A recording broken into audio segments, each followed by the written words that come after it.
it feels a little bit too obvious, a little bit too predictable. Would Coach Arcadia really reveal all his cards in such a way, or is there some sort of gambit happening? I think it goes both ways. I am more curious about the first pick. Like Kalea was also a big contention for SRGOG in the first, I think, 3-4 weeks of the league. Kalea was always first pick material before Kimmy became a thing. So Joy banned out by Homeboys, as Joy has also proven today that being on that blue side, you would go for this opening. Yeah, that is definitely a possibility. Now, I do want to open an interesting topic of discussion. When SRGOG played against Homeboys in the regular season, there was heavy emphasis on heroes like the Ling and the Xavier, and we had thought, okay, maybe this is the strategy SRG will play going forward, but they didn't do that. That was reserved exclusively for their match against Homeboys. Is it specifically a strategy for this team? If that's the case, I wouldn't put it past them. I feel like if that is the case, it is going to be a, you know what, a targeted vengeance, or you can say a targeted vendetta towards Homeboys. But I also am on board with the idea that if you have a particular strat that works well against your enemies, and you by all means go for it, right? At that point of time, Homeboys were playing a draft that wants to dive SRGOG. For 2 games in a row, they were taking picks like Baxia, Lucas. They want to get on top of SRGOG, and all the Giants had to do was to pick heroes that had self-sustain or abilities to peel the teammates away. That is something SRG has always been specialized in, though. Skirmishing, engaging and disengaging at the right opportunities is what makes it so difficult for other teams to actually get under their skin. With the Phobius and Loyi now finishing out the ban phase for both these teams, SRGOG will be the ones to kick things off. What is that first pick? Will they go back to the Kimmy, or is something else on their mind? The Kalea is also open, but then you invite a trade like the Badang on the side of Homeboys, right? So SRGOG, they go back to the Kalea, which has not been picked for majority of the games today. Kimmy, Badang, what else? Kimmy, Badang is open for Homeboys. They could go for an early Fredrin. We've seen them pick in the red 2. Sometimes they leave it to red 3 as well. It's a pick a poison kind of scenario. The Gatot also, right? A very direct answer to most Kalea picks in the league. Yeah, direct answer to the Kalea, which surprisingly we haven't seen a lot of recently. The Fredrin is still a big question mark. Did Arcadia ban Baxi and 1-1 specifically to draft it for themselves, or is that some kind of trick to force Homeboys to steal it away?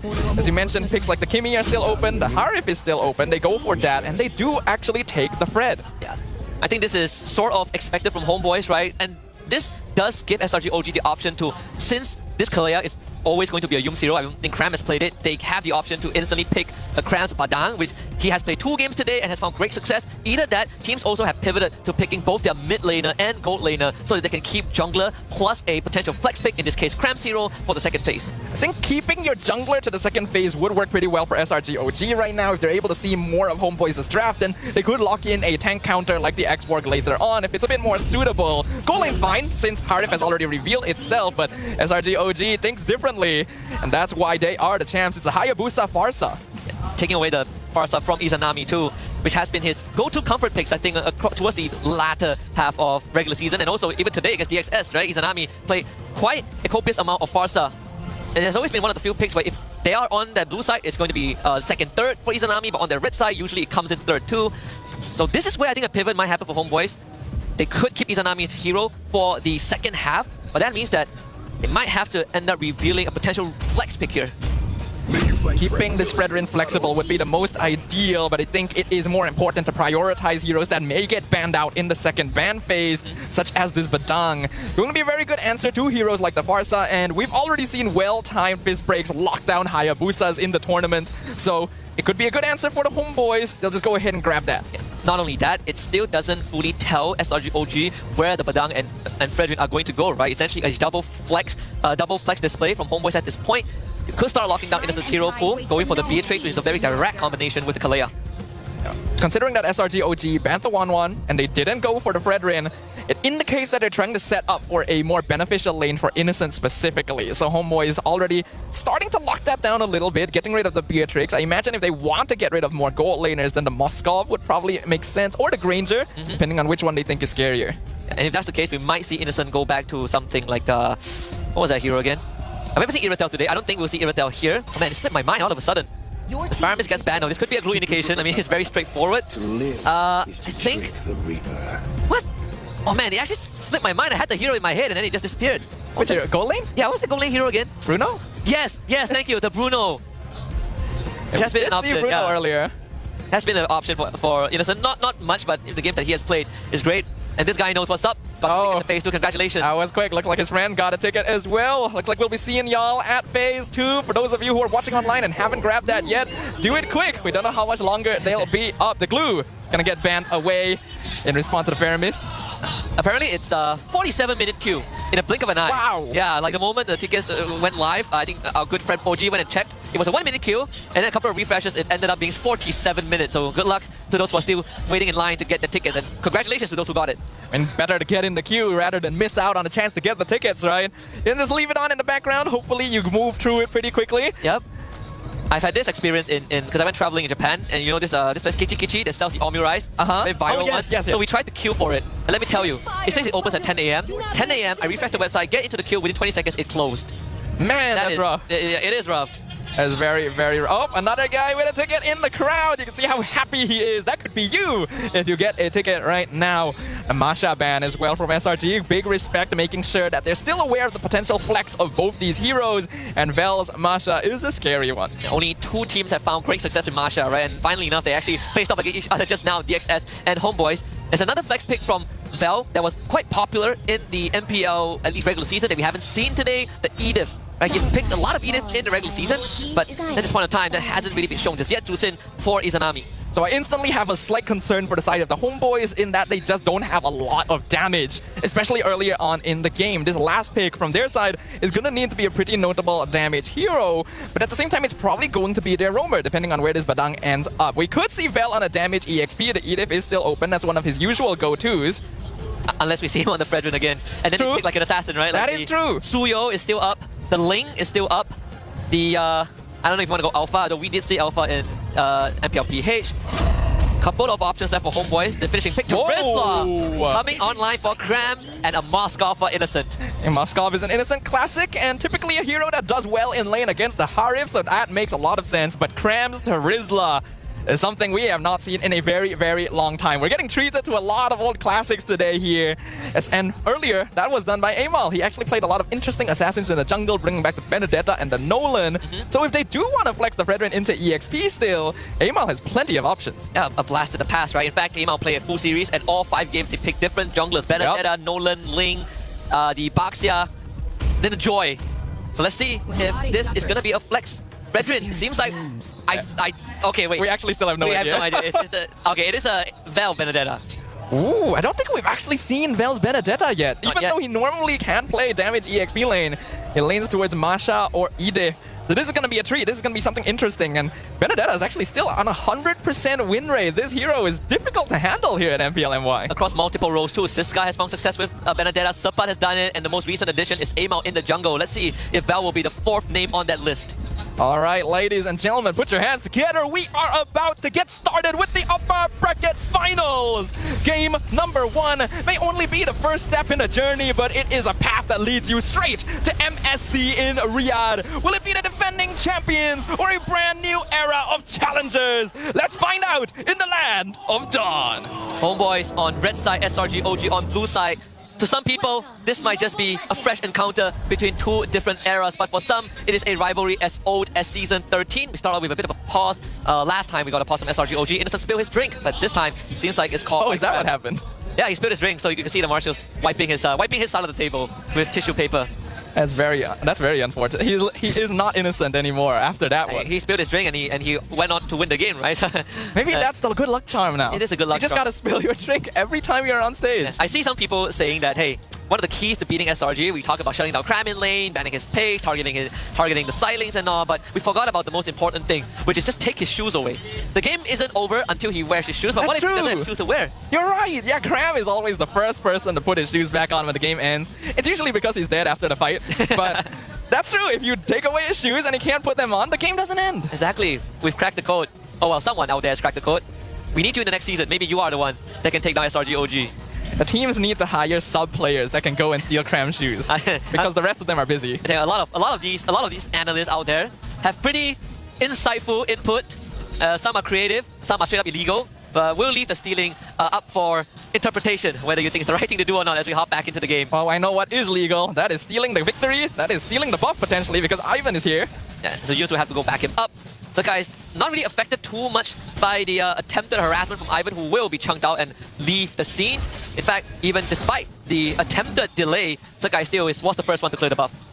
I'm looking at the emblems here, and there's nothing too out of the ordinary, except very interesting choices from Cram, going for heavy movement speed on this Terizla rather than overall bulkiness with choices like the Tenacity. Tells you that he is going to be joining fights. He wants to be unlocked from this lane as early as possible. Yeah, that is something that we have seen be a pretty common occurrence for Cram, like Baxia, Glue even. He's very, very selfless. And as a team player, right, he frees himself from the lane, he picks heroes that has great wave clear, and then he just starts leaving the lane closer to the 2-minute mark. And that seems to be going to be the case as well, getting priority over Val in the top lane.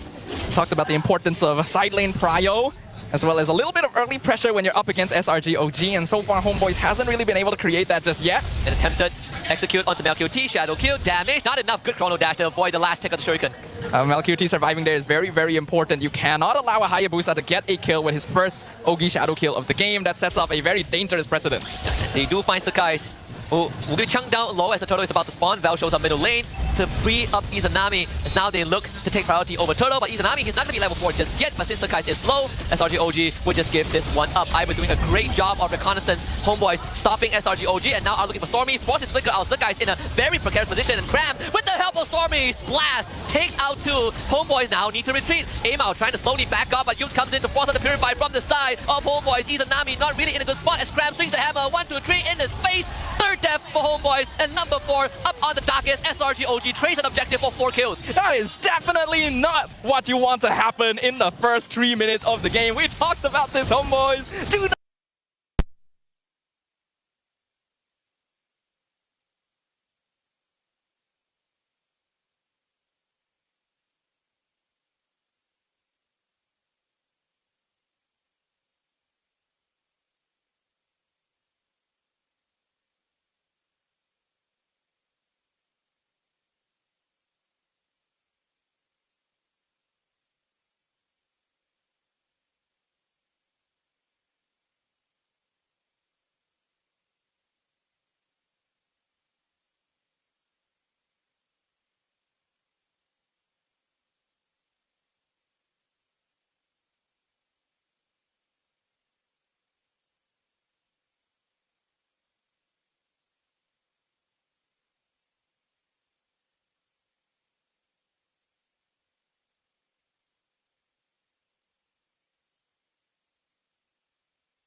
a 1+1.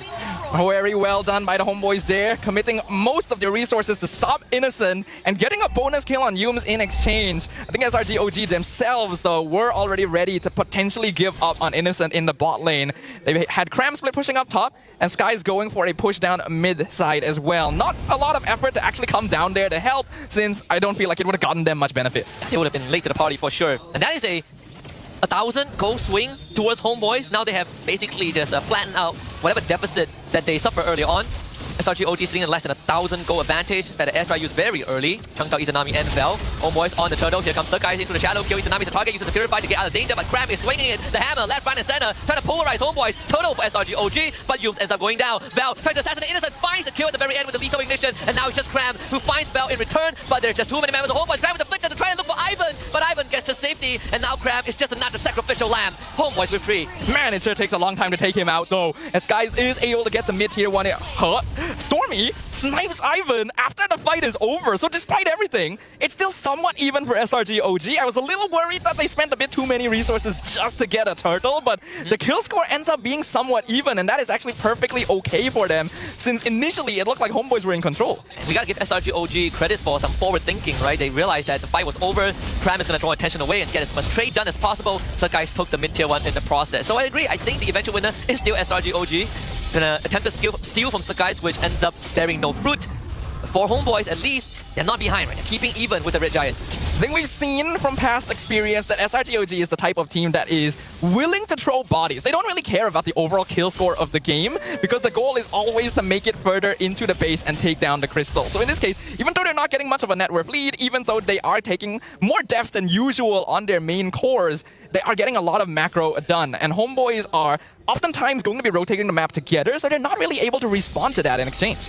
And because as a result of that, for the past few minutes, Guys has finally overtaken Amao in terms of experience. Even when you look at the items, right? First item, Genius 1 for the Farsa, and better airstrike used very early on. Izanami got chunked just a little bit. Glowing on up next for Stormy. Innocent working towards his final item, the DHS, Radiant Armor for Cram. I think SRG OG are ready for the skirmishes. Vel actually going for a fairly greedy build. Oh! Shadow kill, Izanami. Gets a low roll this time. Saves the Crimson Beacon and the Purify. Chunking out Izanami is also pretty good. Looking at the itemization, Vel is going for a second item BOD after the Hunter Strike, so not going for more economical builds on this Benedetta. Whereas Yum skipped the fleeting time, went for an Antique Cuirass to play more defensively. They get the bottom tier 1, but Homeboys wants this Lord. Spot reconnaissance, Vel has a good angle to come in. They get the Petrify on the Stormy, which blows him up, and Yums also cannot stay in the fight for any longer. A double kill for MelQT, and Cram left out to dry. Mega kill for Amao. More is going to be for Homeboys, but SRG OG once more on the macro sense broke the holy defense spot. I think it's still worth it for the Homeboys there. They're able to get 3 kills, they get the Lord for free, and oh wow, Skies, you're playing with fire right there, sir. But really well played by Homeboys. They dive the backline instantly. They don't really care about Yums or Cram in the front, because they know that as long as they eliminate Stormy, they basically have no damage to worry about, since as long as they position correctly, Innocent cannot risk jumping to his SOD, and he chose not to, went for the split push instead. Despite all of that, the network score is still even thanks to the macro play that Innocent has been doing. Innocent and Guys, right? Taking, swapping roles every now and then. Holy Trinity now done for Innocent. At 10th minute mark, Lord spawning bottom side. Ivan does have the approach, so gonna try and corral SRG OG so that Homeboys can get the mid-tier 1. MelQT also just completed his Holy Crystal. Oracle comes out from Ivan. Pretty notable item power spikes for the side of Homeboys.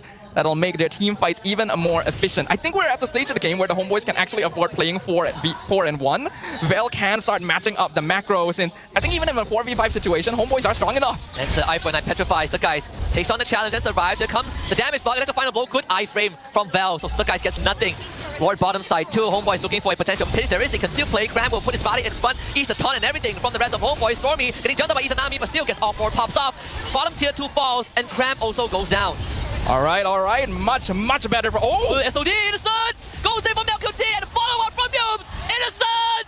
Once more! Does it again! 4 dead for Homeboys! The half man, half beast! The savior of SRG OG! How does he keep doing it? The moment I was about to say that was a good engagement, a positive trade for the Homeboys, Innocent turns around and says, no you don't, I am here. And all of a sudden, the inhibitor is being cracked open. This is some mad stuff from SRG OG. They were the ones on the back foot, and yet they were the ones that got an advantage. It was all set up by Innocent, not just the big plays, but that macro play in the bottom lane with the absence of the Holy Shield popped earlier on. It did naturally went down either way, but it puts SRG OG back in the driver's seat. Homeboys let down their guard, and I don't even blame them. Anyone in that position would assume that they were in a perfectly comfortable spot. They had already won the fight. They had taken out the frontliners of SRG OG. Vel was pushing up top lane. They just needed to buy a little bit more time. Then the SOD comes in on the perfect target, and MelQT is taken out first as well. This is why Innocent has gained the recognition of gold laners across the world. From the most doubted one to the most recognized one, it is a badge of honor and no one can take away from him for sure, right? It took him a while, a journey to the Malaysian scene to make it happen. But to keep that for 3 seasons in a row is unprecedented. Next door up on the menu, Val getting jumped up by Innocent. Surkai is also here too, so Val needs to find a way to get out of this. There is Izanami nearby. Surkai goes in, electrifying blow. Again, Val denies the shadow kill. The rest of Homeboys work on the Lord. Very good on Val to save his ultimate all the way until the OG shadow kill, but SRG OG wants to contest this. And they have Innocent to set out the bottom wave, grabs to eat everything. Penalty zone into a flicker to buy time and keep Homeboys in their place. Now the battle formation is broken a little bit. Innocent, he's going to look for a potential endgame. MQT, the recall cancel, but the SOD, Lord still goes over to Homeboys. But Val now needs to bail himself out of the situation. Homeboys on the run despite they're the ones getting the objective. Ava getting brought back by the Tsunami Slam. Salmon Force lay down, MQT saves the fight. Yums goes down. A good save from the Homeboys. That looked really, really scary. SRG OG was literally attacking multi-pronged. Innocent could have split push down bottom. He chose to join the fight when he got the snipe in on MelQT, but Homeboys were able to disengage in the correct direction, and Ama was still able to secure the Lord for them. I don't think they're going to be able to get any structures with this one, but that was very, very close and a very, very important fight for Homeboys to win, because if SRG OG had gotten an important target in that one, the game would have been over. Innocent getting his final item, the Malefic Gun. And it's safe to say that at least Homeboys are putting up a way closer fight than they did last time. They met with the fist break engage! Takes down one, but isn't it enough though? Because Innocent is still around and we've seen him work magic. Lord goes down, SOD, Innocent, he's gonna take it again! Innocent! Fell down the top of it, but Innocent prevails! Half beast, Baba, Jaeger, Innocent! He's insane! They are insane! How do you turn that sort of situation around? Ivan got such an incredible catch at such a good timing. I don't think SRG was prepared to respond to that, and yet, they're the ones who come out on top. This Moskov, this player, I don't even know if he's human anymore. In the words of Vigo from John Wick Season 1, he's not the boogeyman. He is the person you sent to kill the boogeyman. Man of sure will and pure determination. Saved the game twice. Both were Lord pushes from Homeboys. Can you believe it? I don't even know what to say. I have no words about this. Every bone in my body screams that this logically should not be possible. But by now, I guess we should be aware that Innocent breaks the laws of reality itself. If he wants a win, he's gonna take it, no matter what it takes. In our games, that game would have ended. Yeah, definitely. He would have went next. I would have FF'd a long time ago. I would have too. But if my Moskov is Innocent, maybe FFing would be on the bottom of the list. Although Homeboys, they're still keeping even with SRG, and Cram is going to be the one that they jump on. Cram knows that he has to sacrifice himself to buy a bit of time. Here comes Surkai and use to conceal from the side. Surkai looking for a backline. Innocent free hitting everyone. The Tsunami standing by. Time LQT collected and harvested by SRG OG. And this one is the nail in the coffin for game number 1. Innocent and the rest of the team gives them a maniac. Innocent is just too damn good. SRG OG is just too damn good. Game number 1 taken. The perfect nail in the coffin. Innocent had been turning fights around the entire time, and for one last attempt, SRG OG shows we don't need to turn this fight around anymore. We are in the driver's seat this time. Homeboys humbled in game number 1. Every single time, Homeboys thought that they can go from calling shotgun in the vehicle to putting their hands on the steering wheel. SRG OG keeps them at bay and even takes out the aux cable because they want Homeboys to dance to the tune, and Innocent is the conductor, the orchestrator of all these tangos. What a display, saving the team twice during an enemy Lord push and ending it off with a maniac. SRG OG truly setting the bar higher and higher every time we see them play. How do you even counterplay this? Homeboys did a good job. They did everything exactly as they needed to. Even though they did lose their first fight, they were able to turn it around, take early pressure, mid-game control, and those are the keys we pointed out. Having that control should lead you to victory as long as everything goes to plan. But the moment Innocent decides it is time for me to join the fray, everything fell apart. So it begs the question, was game 1 set up for success for SRG OG due to macro or due to just pure clutch mechanics from Innocent? I think it came down to the willingness of SRG OG to trade. The goal is to get maximum efficiency out of every exchange. If Homeboys is going to kill our marksman, we are going to find something else. We are going to create space by any means necessary, and that space was all the half-man, half-beast needed to become the MVP of Game 1. With the Moskov, this skewered Homeboys like shish kebab, the power of family for once, unlike Fast and Furious franchise, did not stand in a whole threat, a candle to SRG OG. And this man right here on your screen, if there's anything that he has done to remind us that he was the one who got us through the M6 group stage at one point into eventual top 3 finish. This is one of those few reminders that he is still the Half-Man Half-Piece that we all knew from Season 13. There is a reason SRG OG was willing to try a 4 Protect 1 comp in this day and age around this man alone. And he continues to demonstrate that quality every single time he takes the stage. By the way, he did all of that without a Wind of Nature. He only had it for the last fight, and by then he didn't even need it anymore.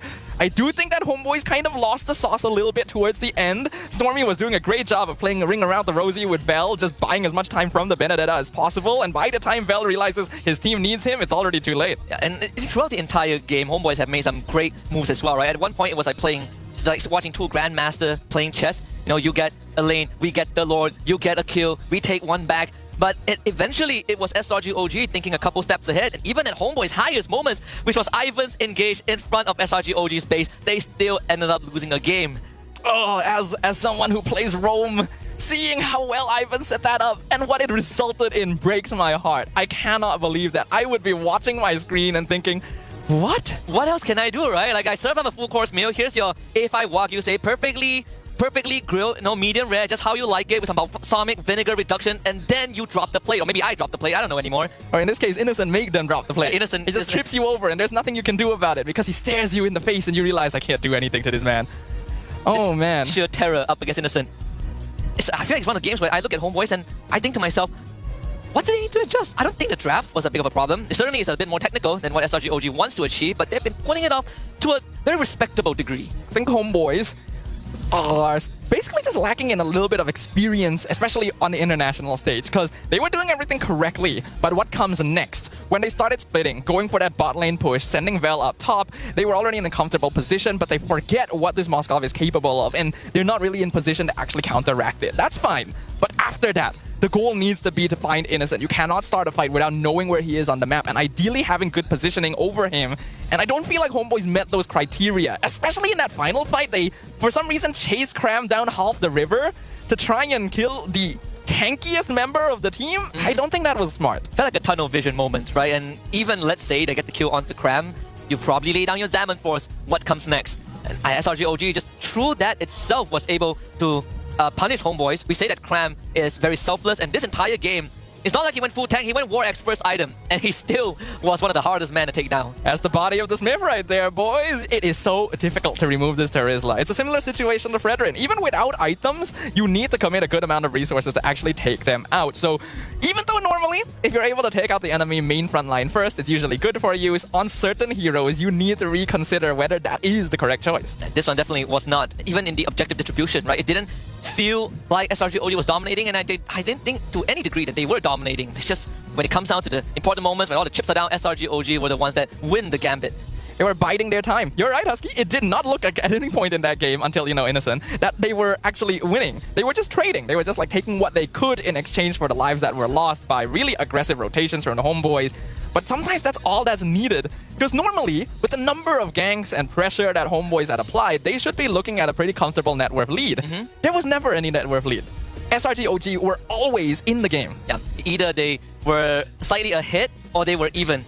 We gotta look at the Hall of Famers. This game, of course, is Innocent as the rich guy, but MelQT still did the most damage overall. Literally, everyone else is from the Homeboys. That's how much of an impact Innocent had himself. His GPM isn't really even that high compared to some of the numbers we've seen up there, but the fact that he was able to do that after dying twice in the first 5 or 6 minutes really speaks to the importance of trading for space. MelQT did a good job with damage. Amal was difficult to remove as the Fredrin, and Izanami was pretty annoying, but the results speak for themselves as RGOG have laid the first brick to MSC. And once more coming up with a pick that Homeboys might not have expected, in this case the Terizla, right? Every other hero was what we've seen from SRG-OG when we compare these two teams itself. Just today, I think Homeboys have shown, 20 unique heroes prior to this upper bracket finals, whereas SRG-OG, they've only shown 11 in 4 games. That is a very, very big difference.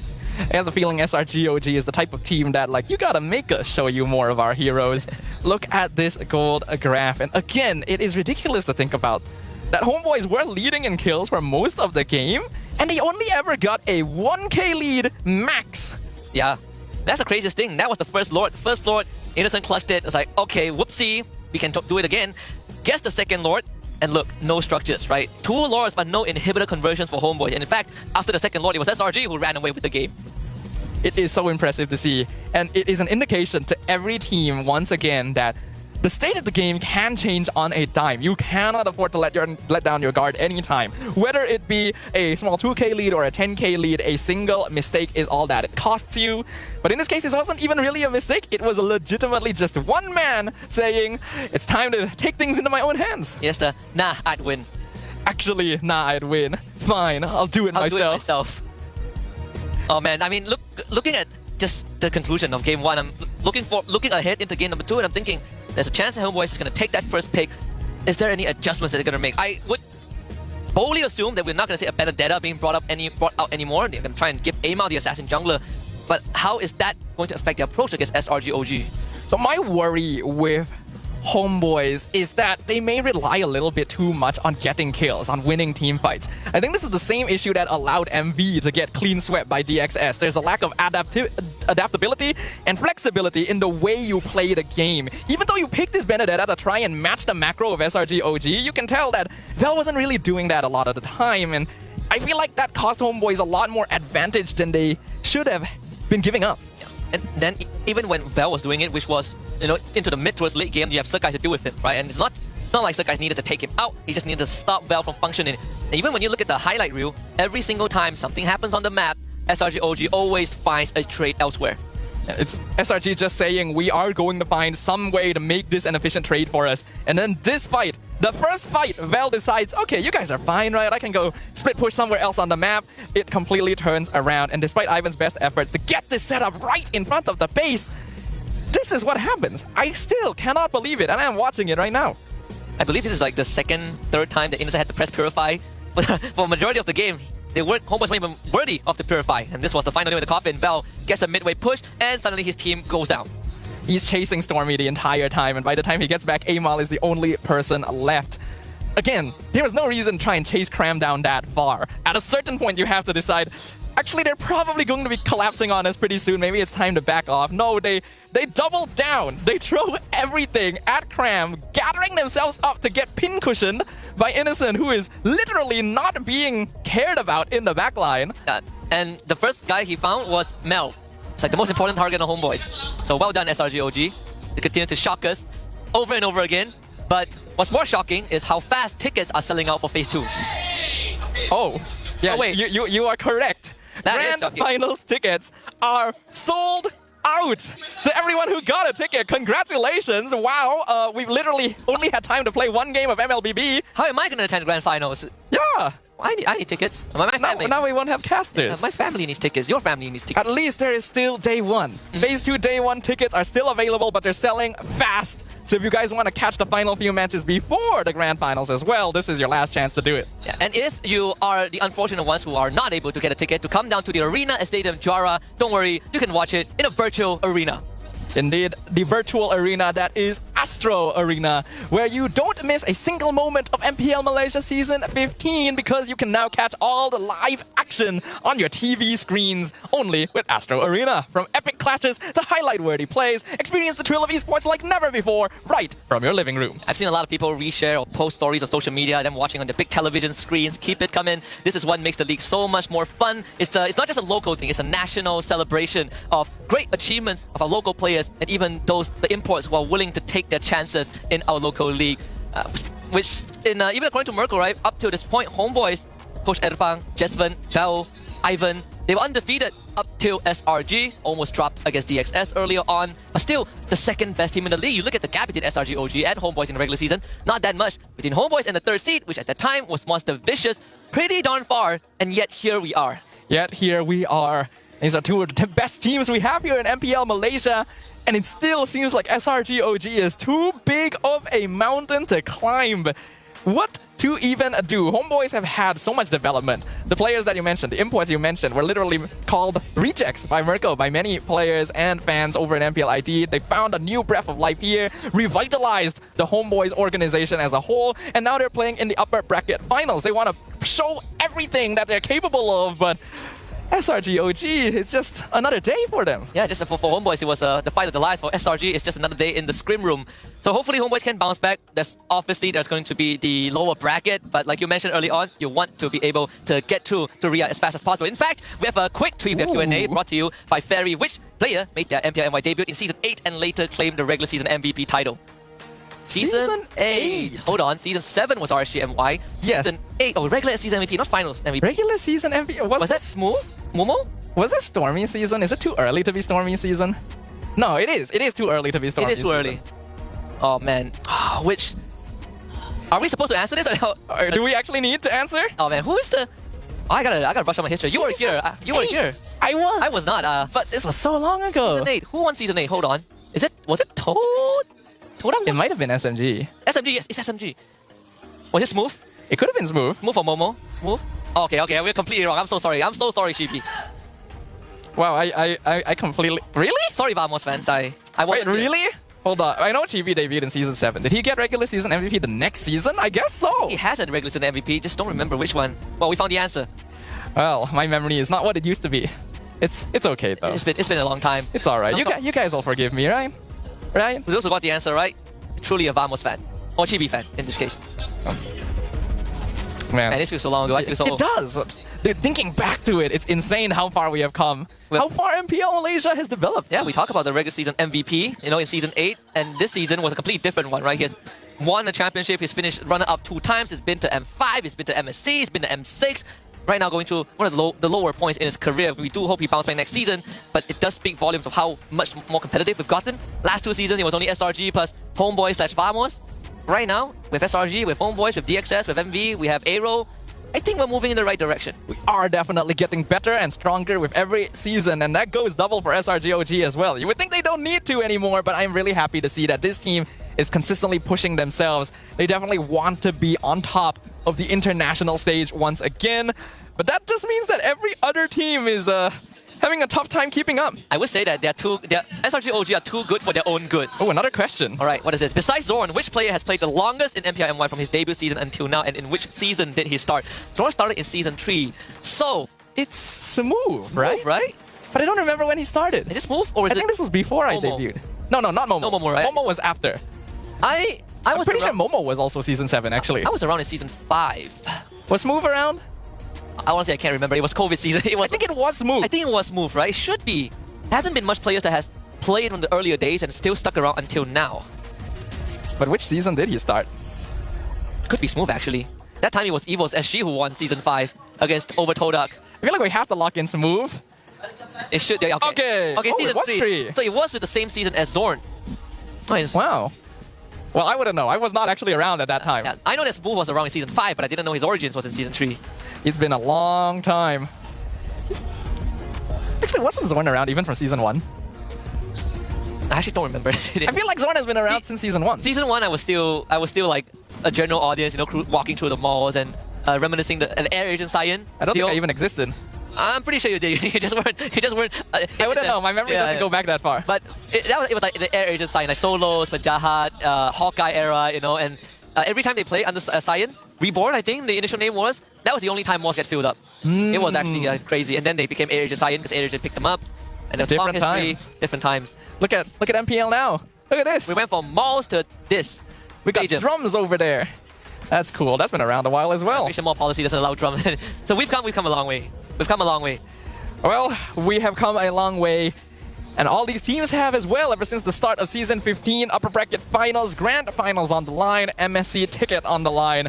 SRG OG 1 game up. Homeboys do need to adjust their playstyle, I think. It's not a draft issue. Yeah, I agree. It actually is an approach problem. And is it possible for us to draw parallels between the earlier topics, right?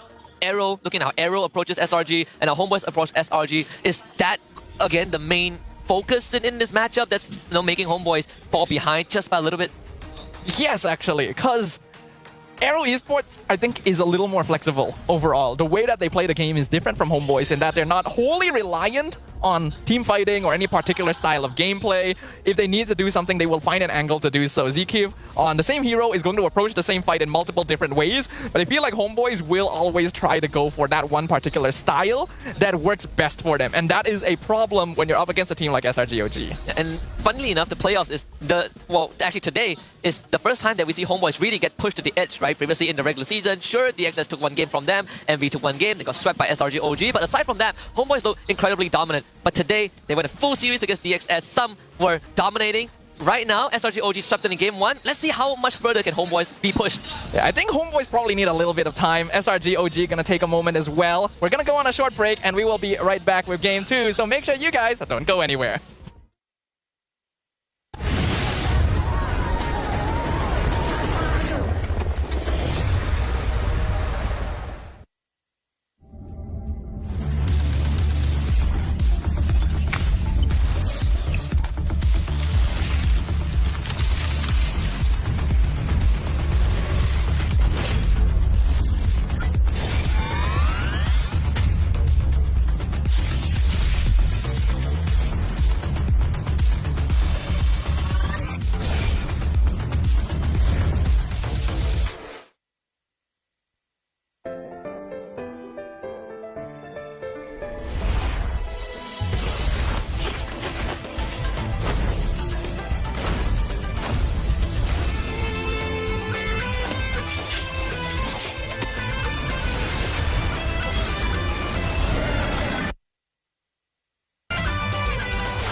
Menggaruk kulit kepala disebabkan kelomomor, masalahnya lebih mendalam. Gunalah Head and Shoulders menembus 5 lapisan untuk membasmi kelomomor dan kegatalan. Bebas kelomomor sehingga 100%. Head and Shoulders diuji secara dermatologi. Minna! Uzumaki Naruto ga kaette kita zo!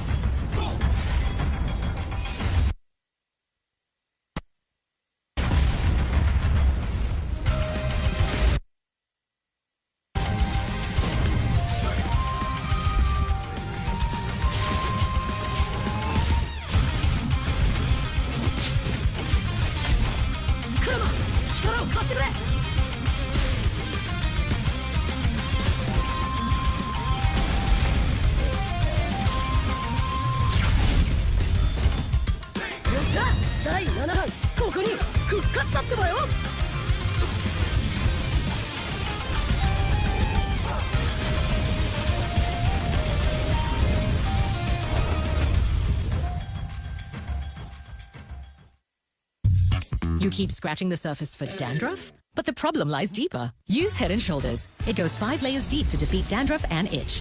Be up to 100% dandruff-free. Head and Shoulders, dermatologically tested. 見せてやるよ。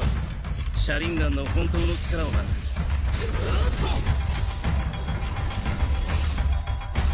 力が湧いてくる。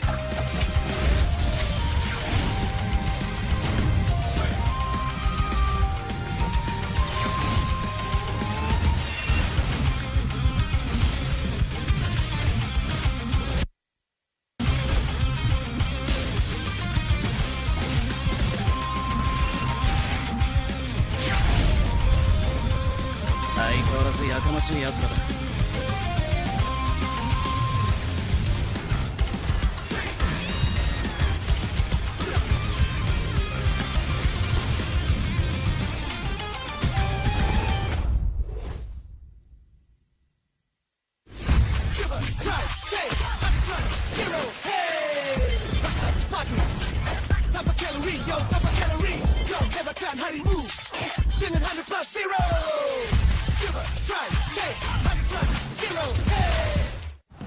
jiwa perwira, setinggi semangat gagah sang harimau.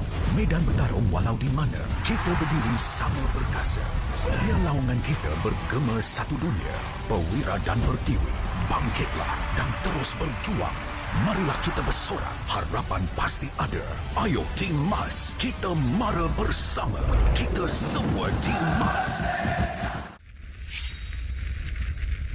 みんなを守るために私はもっと強くなる。やっじゃあなら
ここは俺に任せ。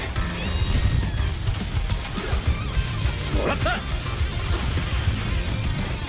4代目ボタンを超える忍びはお前しかいないと俺はそう信じた。 Ini 5 sebab kenapa korang kena datang tengok MPL MY di Stadium Juara. Pertama, korang dapat tengok kita orang main dan tim MPL lain main secara langsung. Kedua, boleh jumpa player depan-depan. Bruh. Ketiga, sebab ada booth Vamos. Keempat, tiket murah, RM10 je. Last sekali, yang penting sebab ada saya lah. Jom datang Stadium Juara setiap minggu untuk tonton semua tim MPL MY bertanding. And paling penting, jangan lupa beli tiket guys kat Ticket to You atau tekan link di bio. Jangan lupa follow MPL MY.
相変わらずやかましい奴らだ。今度は背中合わせでいくわよ。よっしゃ、第7班ここに復活だってばよ。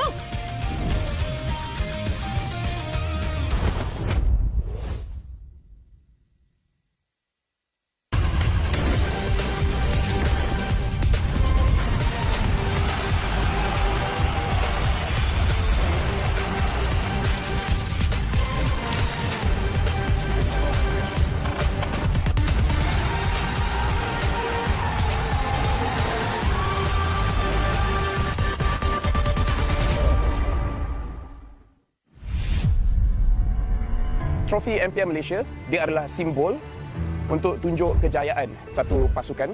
Dia membina legasi. Mana-mana gaming house I pergi, they proudly display their trophy because they know what that trophy means to them as a team. There's quite a few champion moments that I can't forget for sure. When Homeboys won their very first championship, that was a very pivotal moment because Homeboys has never really gotten to that length of the tournament. Rasanya trofi season 12 tu betul-betul bermakna untuk saya lah. Last saya dapat trofi tu season 3. So saya tunggu lama lah untuk pegang trofi tu. Season 3 saya menang atas usaha yang kuat. So bila first kemenangan tu rasa macam tak percaya. But then bila season 12 tu menunjukkan konsistensi kot saya dalam scene ni. Saya cuba banyak kali. Cuma fail juga. But then tiba-tiba season 12 miracle happen lah.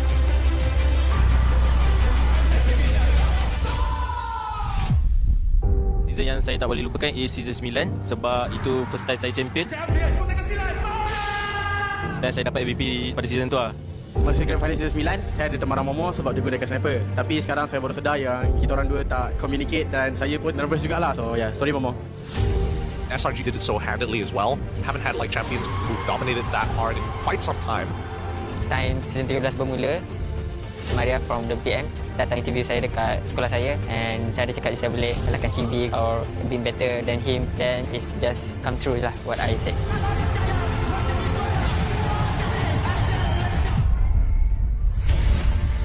Honestly, I nampak the new design for the trophy is very nice. For me, trophy baru ni adalah signal.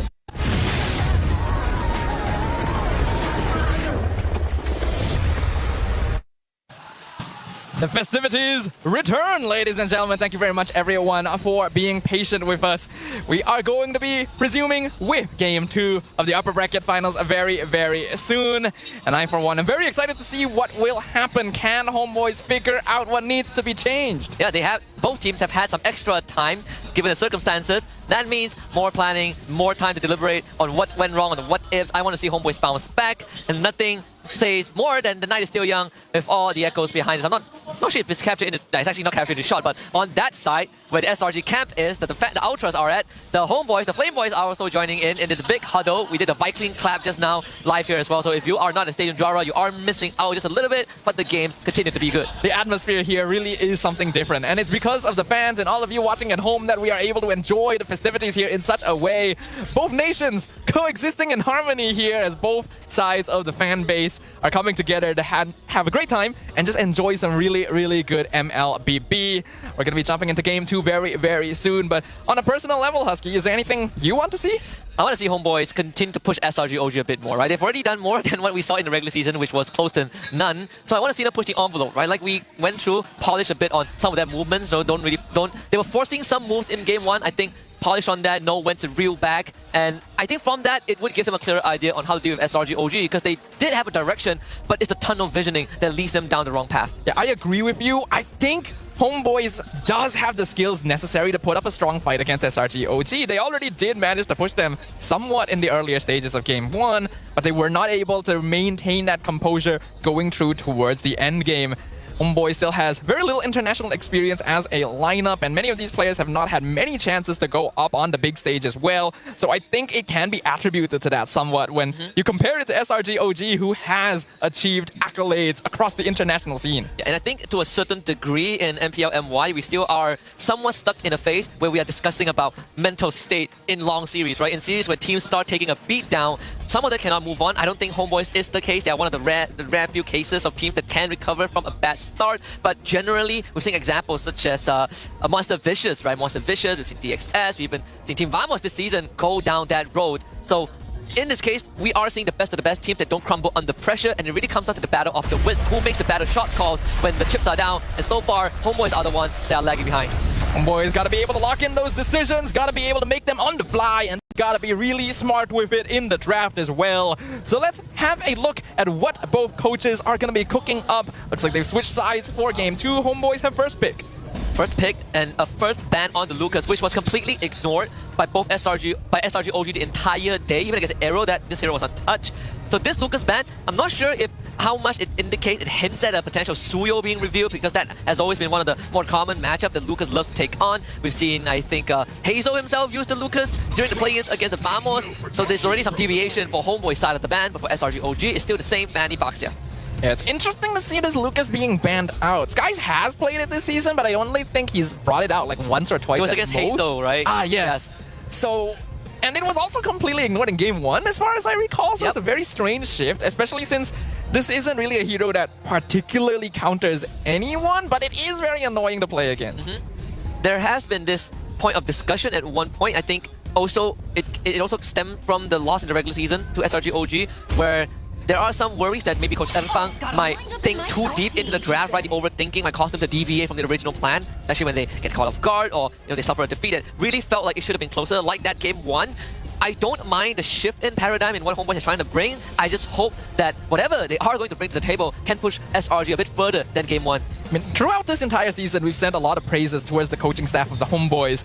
Coach Erpang and Jesben have gotten coaching staff of the week multiple weeks in a row, and that was well deserved. They have some of the smartest drafting, they are willing to think ahead, and they are capable of manipulating other teams into drafting the way they want to. But when you're used to being the one in control like that, you may not have a lot of experience dealing with it the other way around. Coach Arcadia has a lot of experience doing this, and you're right, Husky, I do worry if overthinking may end up being an issue for them.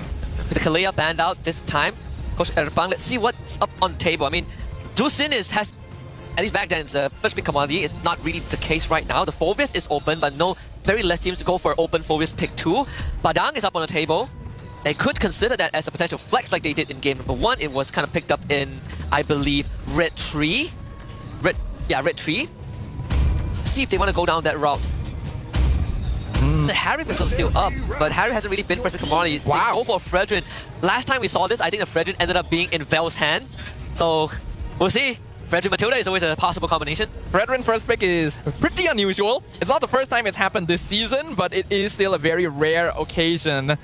And I agree with you, if Homeboys are revealing it this early, there is a higher chance it might end up going to Vel in the end as a way to maybe trick SRG OG, but I don't really feel like they'll fall for that sort of thing. Once you see this hero, especially coming out of Homeboys, you're already going to be considering both possibilities. There's 1-1, you know, and 1-1 is open, an open option on that red side. There is also heroes that, I think, the heroes that, aside from 1-1, heroes that can stop the Fredrin, right? Franco is also one of the more popular picks in the local league, although that is more likely a red 3 and beyond pick. So I do wonder if the SRG is going to reveal that early 1-1 on red 1 and 2, which is a possibility. We actually have a type 1 issue once more in the picks and bans phase, I believe, stemming from SRG OG side. Hopefully we get this on the way. At least I'm sure that the bans aren't going to change. Seems like we're running into some unfortunate hiccups here. Perhaps Innocent's plays were so good in game 1 that even the MPL arena itself couldn't handle it. They weren't ready for him. they weren't ready. Innocent shattered the Matrix. Oh man. Funny enough, it is on SRG OG side, so maybe it is Innocent. Maybe it is. Hopefully Innocent didn't spill another drink. Maybe that is actually the lucky charm now. Doesn't look like it. No, seems pretty dry over there. Last time we had a player needing to pay for anything technical in MPL MY was season 13, where Udio did a mic drop. Yes. And then he was presented with, with an invoice during the award ceremony, and then he casually just flexed a stack of dough to pay for it. That was the last time we ever had something like that. That definitely exuded aura right there. I feel like we haven't had that in a long time, you know? No, we haven't. It's hard to top it, right? Like, remember his, what do they call it? The his declaration on stage? His speeches, his very passionate statements on stage have never been beaten. Yes, shout out to the fallen RSG Empire. The Outer Eagles, those were also one of the big targets. Moment of silence to all the fallen out there. Aku terbang dengan Homeboys! They didn't make it quite far, you know, considering the first season. At least his first season. They definitely did. Good old times. So much has happened. So much has And happened. yet, it doesn't feel all that long ago either. Hopefully the issues won't continue for too much longer. At the very least, again, it's happening before the game actually starts, so... Yeah, not like doing a Lord fight or base push. We've had our fair share of that in previous seasons. Wasn't pretty. You never want to be in that position. I think anyone who... Actually, no, this is not a well-permeated issue because we don't usually get to pause the game. Yeah, we don't usually get to pause the game. I was about to say like, oh, anyone who's paused the game before knows, and then I realized, the luxury. oh, we don't do that here. We just lag out and then we pray. Or we just AFK. We just AFK. Or we just, leave. I have this story where I was incredibly sleepy, but I decided to jump into a ranked game. Uh-huh. And I fell asleep after picking my hero. I actually dozed off. I came back and the AI played my hero for 2 minutes. I won the game though. I'm gonna tell you right now, the AI that takes over for you when you're AFK in a game is actually good. Yeah, so calling your teammates bot is an insult to the technology itself.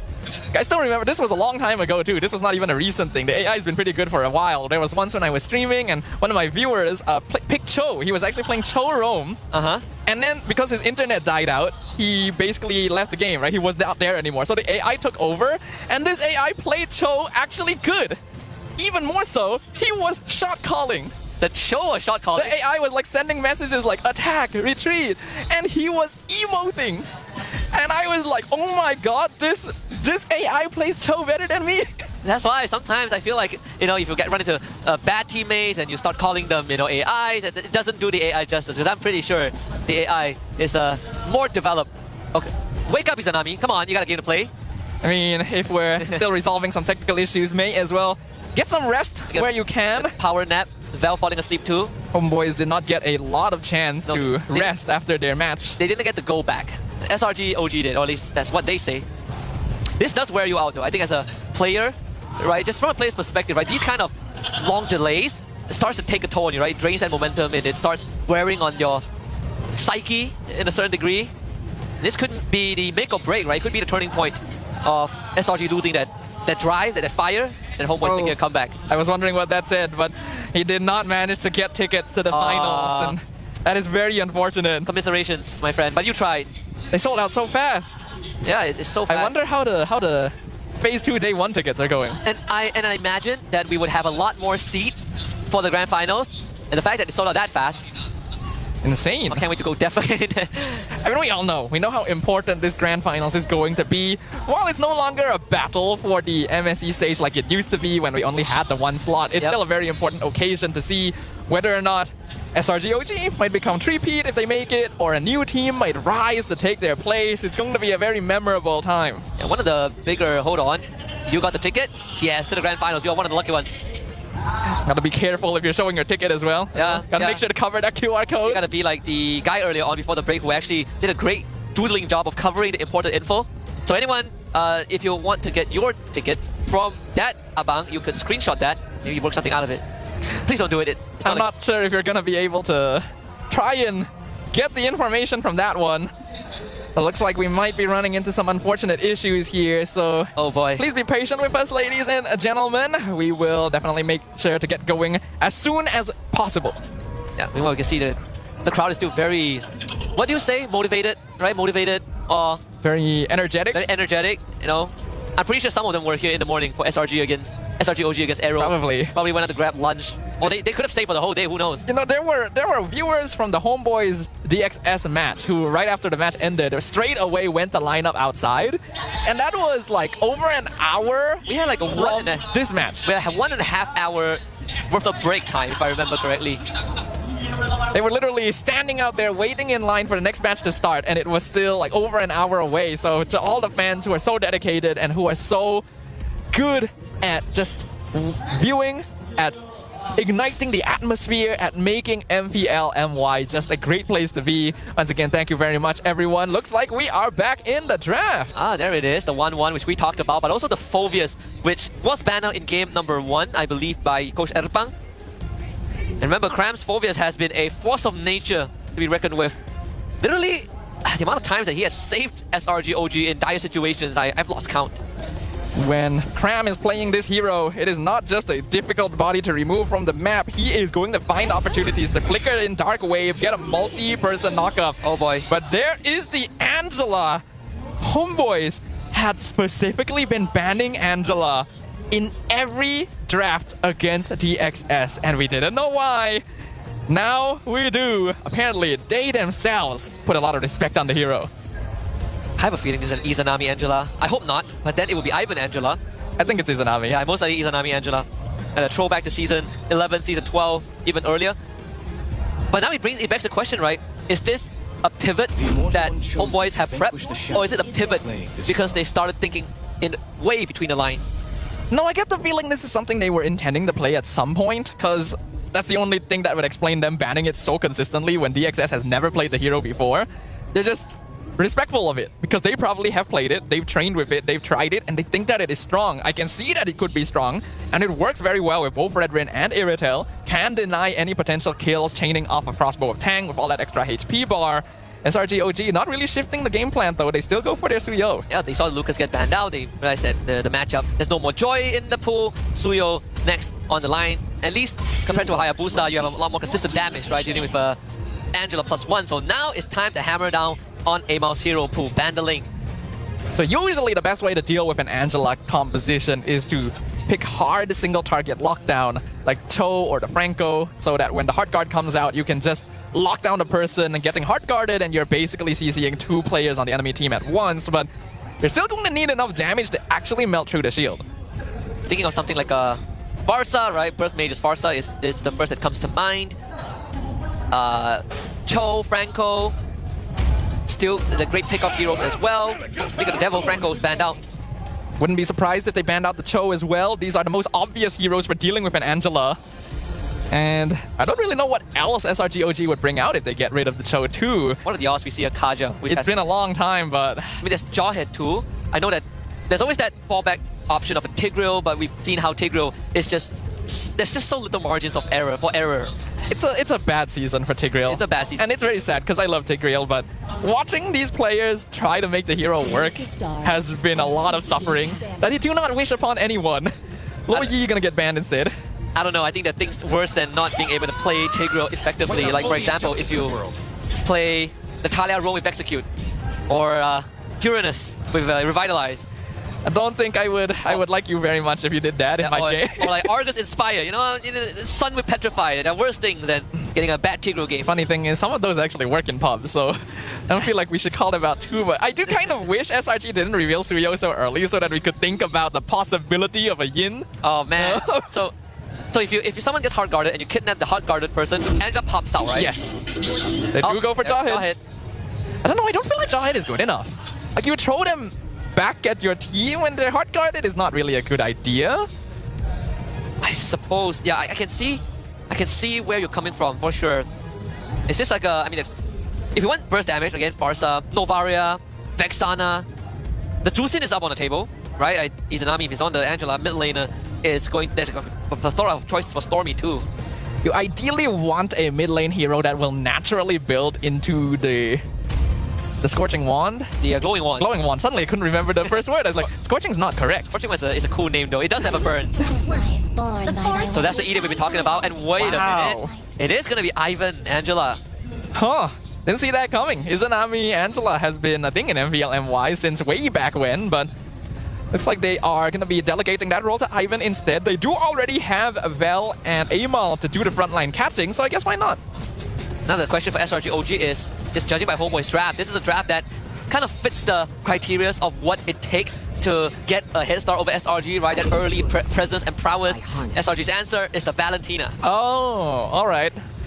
We have a heart guard too. Yay! Why not? Everyone, you have a heart guard. You have a heart guard. Everyone has a heart guard. Homeboys has a complete lineup. Almost every hero on this composition works well with Angela, and it can get them set up for a pretty solid mid-game overall. I think SRG OG has a lineup that's a little bit more conditional though, a little more difficult to execute. Which ultimate do you steal? Do you always go for the hard guard? I mean, Primal Wrath looks pretty juicy, Crimson Beacon. Plenty of choices on the table for Stormy. It's up to that situational awareness to see what Stormy decides to go for, because SRG OG are up one game. One more game will put them literally a half an hour mark away from potentially going to Ria as we hop into game 2. Let's see if they can do it. Can they create an even larger lead for themselves as the defending champions of MPL NY? Or will the homeboys heart guard their way to victory? Let's find out in the land of Dawn. Not just using the hard guard to protect teammates, but also guard the hearts of the Flame Boys, who have been with homeboys rebuilding phase for a full season. They were there at their lowest, and they were there, and now they're here when homeboys are at the peak of that restoration. Of course, some love taps mid lane. Very smart way to keep Stormy away and just freeze the lane. Gonna start missing out some minions too. Looking at Stormy, went for Impure Rage alongside the Penetration emblem. So I feel like there is a good possibility that he's actually going to go for Primal Wrath a lot more often. The first item will tell us whether or not that is the main goal, because we have seen Valentina's build Starlium Scythe and just steal the Edith all the entire game. Oh yeah. And it's so easy to proc too, right? Any Shadow Strike, any dashes into a sneaky auto attack in between, and true damage, that extra hybrid magic vamp. Let's keep you topped up on top of your passive. Use the Flicker, Ejector Toss, and MelQT surrendered. First blood for Innocent. I had a feeling this was going to happen when I saw that Jawhead. It's not very good against the Angela when hard guard is available, so what do? You play faster than that. Amal? Trying to keep Surkais under control for the Lantern Flash stacks, but not enough, so Surkais gets away. And with Innocent winning out that lane, that is already a great start for SRG. Really, really good start. Iritel ordinarily should be able to hold the lane just fine against a 1-1, but with Yume's intervention, that dynamic has instantly been flipped. And this is how you would play a Jawhead into an Angela comp. You have more pressure and mobility on the map, so you use that to create pressure. Up and the string into a Lantern Lift. Stormy really wants to save the Flicker, but doesn't have a choice. Forced to use it. Cram and the rest of SRG OG power on the aim out as he goes down. Innocent! Gonna get picked off in a 1v1. That's an unusual mistake. Yeah, even forced out the Inspire, right? No crossbow tank for Innocent. Now the turtle fight breaks up. Flicker, left, right, and center. Izanami tries to disengage her. Ejector from you trying to facilitate Cram, but Bell takes out Stormy. The guy ends up getting the turtle for himself. Now they get a Dark Wave pull into Bell. Primal Wrath finally unleash unstoppable force from Muse for the collection as homeboys wants to keep the fight rolling, and Cram gladly takes on the challenge. He loves those on. Ivan is the next one. Jumps on the aim out. The guys now follow through with the Blasters, and aim out is in no man's land, and he does not want to go down because he just came back. Well, that was a long exchange right there. It started out pretty good with the initial gank from SRG OG. I thought that it was a mistake for homeboys to try and contest the turtle when Amal was still there, but I think they were trying to buy time for him to revive and come back. And even though they did lose the turtle for it, they actually got a pretty alright trade, all things considered. So I think the board is actually kind of even. I agree. And the earlier kills that SRG OG got were under the condition that there were no hard guard. But that changes from this moment onward. Ivan has access to his ultimate, that extra shooting, and Q is going to be a big problem for SRG OG until those big burst damage or healing reductions come true.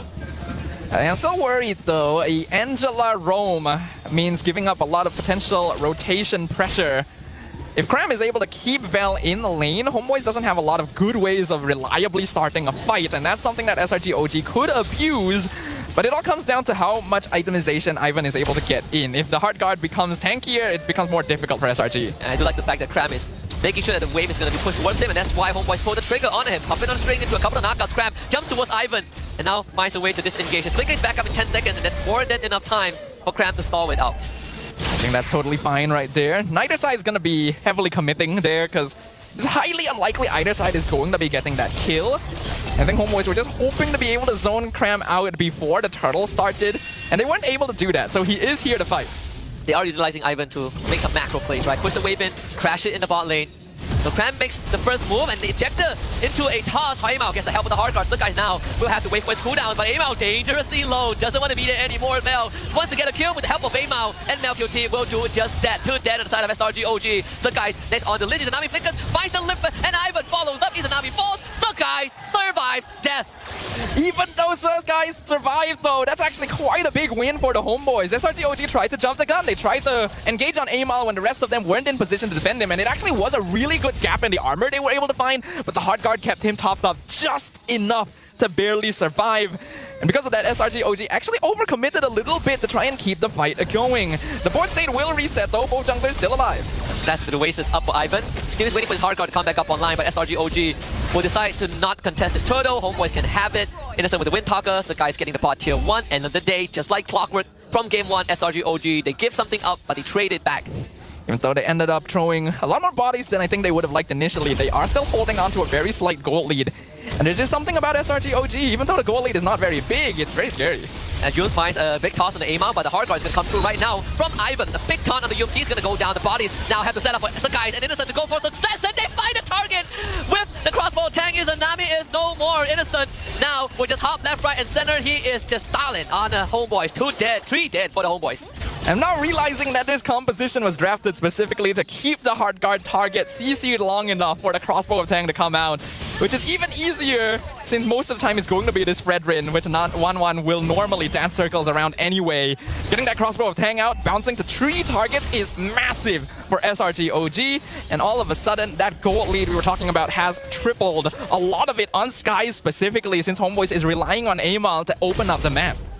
It's almost the same archetype, the same approach from SRG OG that we saw when they took on Aero Esports, who were big fans of tanky XP laners like a Tigreal or a Hylos, right? You have a setup hero for Yumes, like a Cho and a Jawhead. You get the target right in front of Innocent, he goes to work, unlocks the weakness points, and then he soars.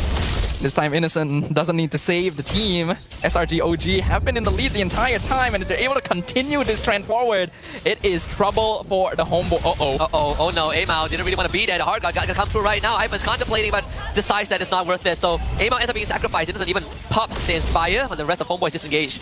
I call bias. That Cyclone Eye was working for SRG OG. Amal dashed into the Tri-Brush and instantly regretted his decision. SRG OG were waiting for him, and a free kill on the jungle means instant control and probably a free Lord. Right on time too, the 8-minute mark. Yumes is going to spot out the approach of Vel Izanami, and it's not even a contest. Lord number 1 going down to the red side team. This is now starting to be a problem. When you draft a composition like this from the Homeboys, you really need early mid control, and they do not have that. None of it, in fact. Their late game scaling is not quite able to match up to SRG OG, and the longer this game goes, the scarier it becomes. The final chance for Homeboys to actually turn this around is probably just in the next 2 or 3 minutes. I agree. I think the window has definitely shortened.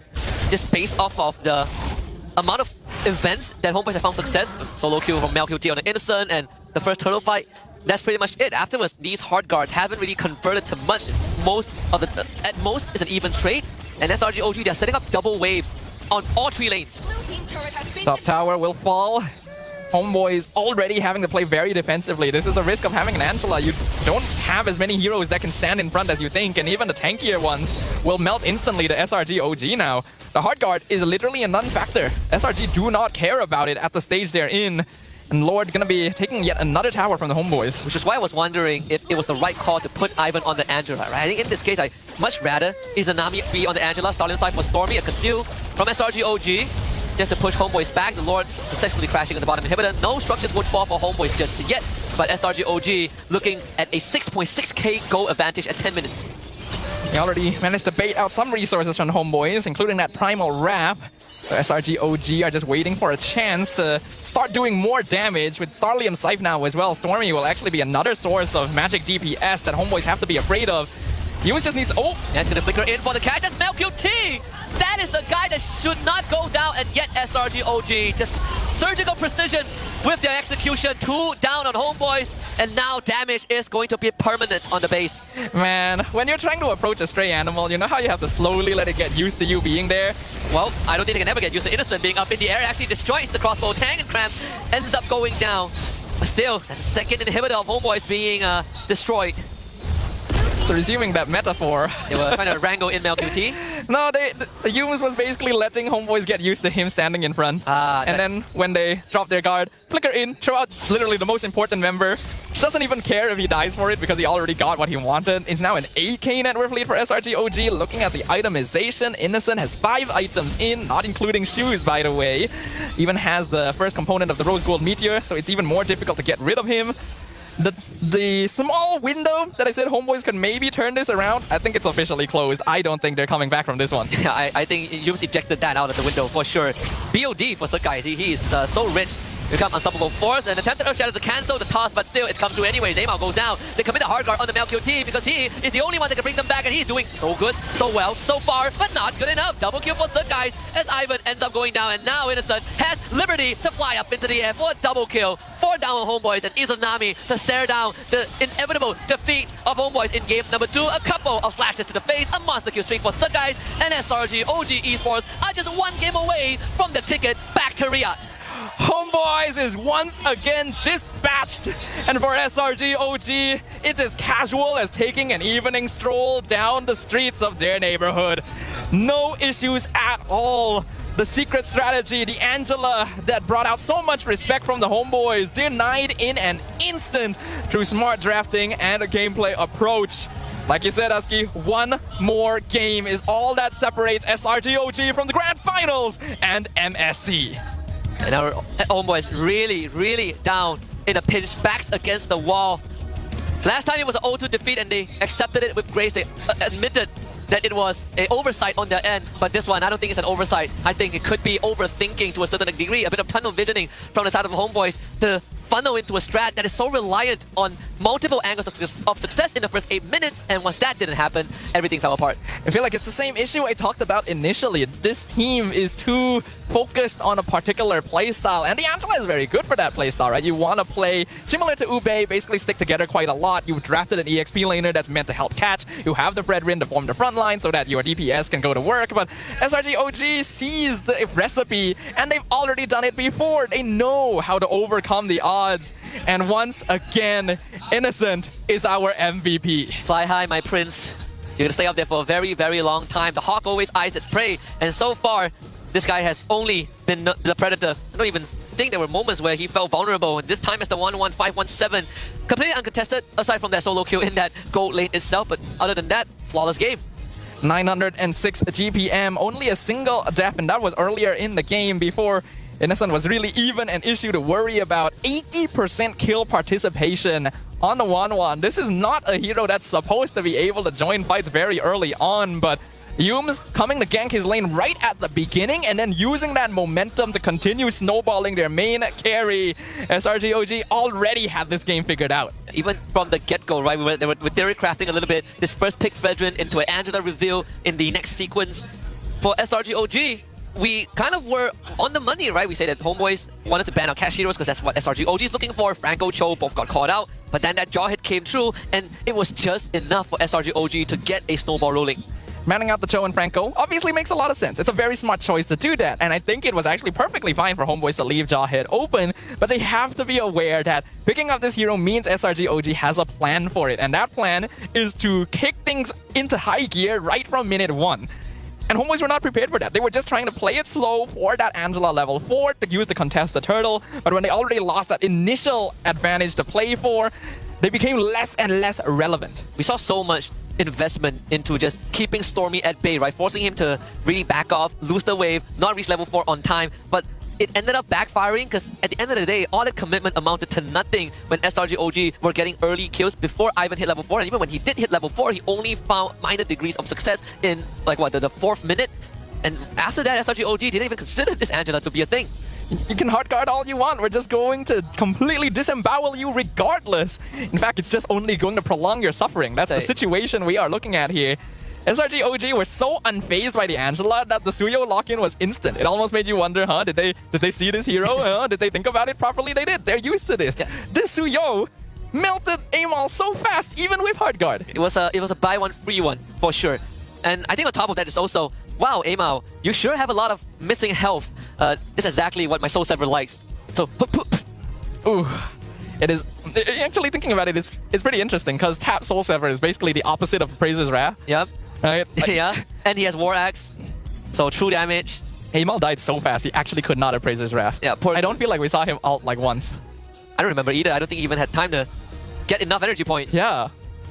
Man, SRG OG are so oppressive every time. Just looking at the stats here even, Cram did almost as much damage as Izanami, which was the highest DPS output from the side of the Homeboys. MelQT couldn't do anything. He already got ganked in lane. Every time he joined the fight, it was already over. I feel like he needed to play a little bit more safely, but unfortunately, Iritel isn't the type of marksman that can really start pushing the map the same way Moskov does, so he has to join, and well, that just doesn't end well. Yeah, I think Homeboys also felt that the window is closing faster than they anticipated. And it's a Hail Mary attempt, right? If we don't try to force something and we just let SRG OG take control, we might never bounce back. And they took their chances, and just like game 1, certain gambits just ended up not benefiting them. And like you said, Sadafa, they didn't need Innocent to clutch it out this time. SRG OG were in full control from the get-go. SRG just needed to play the game exactly the way the draft was designed to do. And there was nothing Homeboys could do to counter it because they had committed all their pieces to this strategy. They put all their eggs in one basket. And when someone breaks a hole in that basket, all your eggs fall out. And then you have no eggs and you have no chance of winning. I do feel like it could also be a couple of, I think, the lack of situational awareness. Maybe, you know, Homeboys getting slightly sloppy with those earlier decisions as well. For example, MelQT getting into a trade with Innocent, who had Inspire. He pops his spin, but yet he's hard shoving waves when they had no idea what use was. And this was probably the last semblance of potential we saw from Homeboys. And right after this, there was just nothing left. That was the last play that they could actually do something with. After that, they're positioned aggressively, but they're not respecting the potential crossbow of Tang. This is the fight that got things started and basically set the fate of Homeboys in stone only 6 minutes in. You gave Innocent a double kill, 3-1 on this 1-1 before the game even gets going. The timing, the eye for opportunity. You can really see why SRG OG has been so consistent. It's a massive difference, a massive contrast from game 1 where Homeboys, they put up a very good fight. They pushed SRG to the edge of a cliff and SRG OG were just able to do a turnaround in the end. But game 2 was a complete blowout where SRG OG felt like they didn't even need to break a sweat. And it goes back to the same question. How else can Homeboys push SRG OG? And if there is a way, where does Homeboys start? When we were watching the Homeboys versus DXS matchup, I feel like the team that was able to pick up more independent heroes ended up having more of an advantage because it just gave them more resources, more room to play around. I think they just gotta go to that, right? Just draft heroes that are able to push the map, maybe take fights on their own without needing to rely too heavily on having the numbers advantage, because you're not getting enough out of that. Yeah, just like there is a bit of a shadow, a husk of game 1, but even more reliant on that early game execution, right? Game 1, at least we have something like a Benedetta, but game 2 with Angela, it's just very tough to pull off. It is rough. It is a rough one. There is a lot that needs to be worked on, but looks like we have... Oh! Wow. Wow, really? 2 seasons in a row, they go 7 games. Man, MPL PH, they are actually just too scary over there. It is a full 7-game series happening at the Grand Finals. For those of you who don't actually know, the MPL Philippines Grand Finals is happening right now, actually, at the same time as we are. Yep. So in between games over here, you can actually go and check out what's happening over there, and I think it is definitely worth it at this point, since they're going to a full series. Yeah, I caught a glimpse of one of the KTL at PH1. It was a Sanji Loi diversion push down mid lane backdoor play. Very, very scary. Well, for now, we have a fun little video for you guys to check out, so have a look at this. So today I'm going to put the player on the list. So kita ada ZQ kat sini, product player. I love product player. So saya akan letak saya di F. Rookie kena duduk bawah-bawah je. Disebabkan saya baru lawan dia, saya tahu guys, kemampuan dia sebenarnya berada dekat sini guys. Dia antara yang gempak, tapi dia tak boleh dekat sini. Sebab apa? Sebab ada dia. Ni, nampak tak muka dia ni? Ivan ni sekarang. Ivan ni, sini S. Memang power. Ni semua yang power So next, kita ada Van Strong from Indo. So, say less. S. Van Strong, super good. Saya letak dia di S. Dia seorang Roma yang bagus. Nova Escobar, okay lah. Sama dengan Zaki. Nova ni dulu senior saya waktu saya dekat MVC 2. So saya akan letak dia di D. Isn't that? Aduh, kesian tu. F ke? Boleh, aku kena jaga hati orang guys. So kita letak dia sini lah. Seburuk-buruk mana pun korang guys, korang takkan berada dekat sini. Okay. It's just, orang kata apa? Bad day. Bad day untuk Hazelnut. From Toda also, Don. Macam biasa. Ni pun senior saya masa dekat Toda dulu. Okay. Next kita ada Rasi. Berganti saya. Dia pun... Rasi, dia Sol. Okay lah, bila. Wish. Wah, king of taunting kita. Tak nak, kita tak suka dia. Kita tak si. A few moments later. Okay. B. Sebab dia player yang berpengalaman. Saya dah cakap banyak. Ini tak sebelah dia. Idola saya di MPL MY season 15 guys. Yum. S. Saya belajar main roam dengan dia. So siapa yang nak pandai main roam, ini orangnya. Yumki. Penat. Aku penat jumpa dia. Tak tahu dah nak letak mana. Maybe dekat sini kot Yum. Nampak tak? Kau bukan berada dekat S Yum. Dekat aku. Mata aku kan. Ni. Atas sekali babe. Atas sekali babe. Oi. Zod. Tuan-tuan tanan. Best roamer. Atas sekali babe. Atas sekali. Idola saya juga. Saya main tank pun belajar daripada dia. Tapi saya letak dia dekat A. Orang lain takkan naikkan kita kan. Kita kena naikkan nama sendiri guys. Orang lain akan letak aku kat best roamer. Tapi aku kena letak aku dekat sini. No matter what. 15 season got main MPL free. 15 season. Belagak. So kita ada Virgie kan? Virgie right? Si. Sorry Virgie BJ kita letak ke sini. Kat comel tu. Ni siapa ni? Tak kenal. Tapi dia daripada tim Ray dekat sini. Okay, last. Kita ada last 2 guys. Magma dengan Nova. Kenapa muka korang sama? Dan yang terakhir, tak ada Magma. Magma saya tak sini. Okay. Aku letak dia dekat dia. Sebab dia tahu baksa dulu daripada aku guys. Magma. Si. Why Mama si? Why no? I'm the one who red or you're the one? Dan last kali Nova Escobar. Disebabkan kau kalah lawan aku Nova, tapi kau power juga. Kau lama kan main. Aku letak kau B lah. Seorang-seorang boleh. So ni guys, antara list yang saya punya tier lah tier. Korang jangan kecam pula.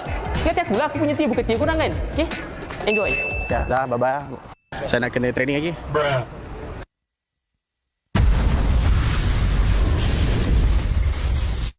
Our roamers certainly are characters, all right.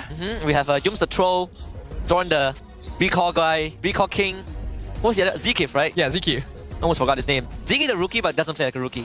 ZQ deserves so much respect, man. I am so impressed by what he's been able to do. So it's good, you know, and he learns from both Yums and Zorn. They are the goats of Rome here in MPL Malaysia. Fortunately, Zorn no longer continuing his journey here in MPL for this season. Yums, though, still, as ever, one of the biggest threats.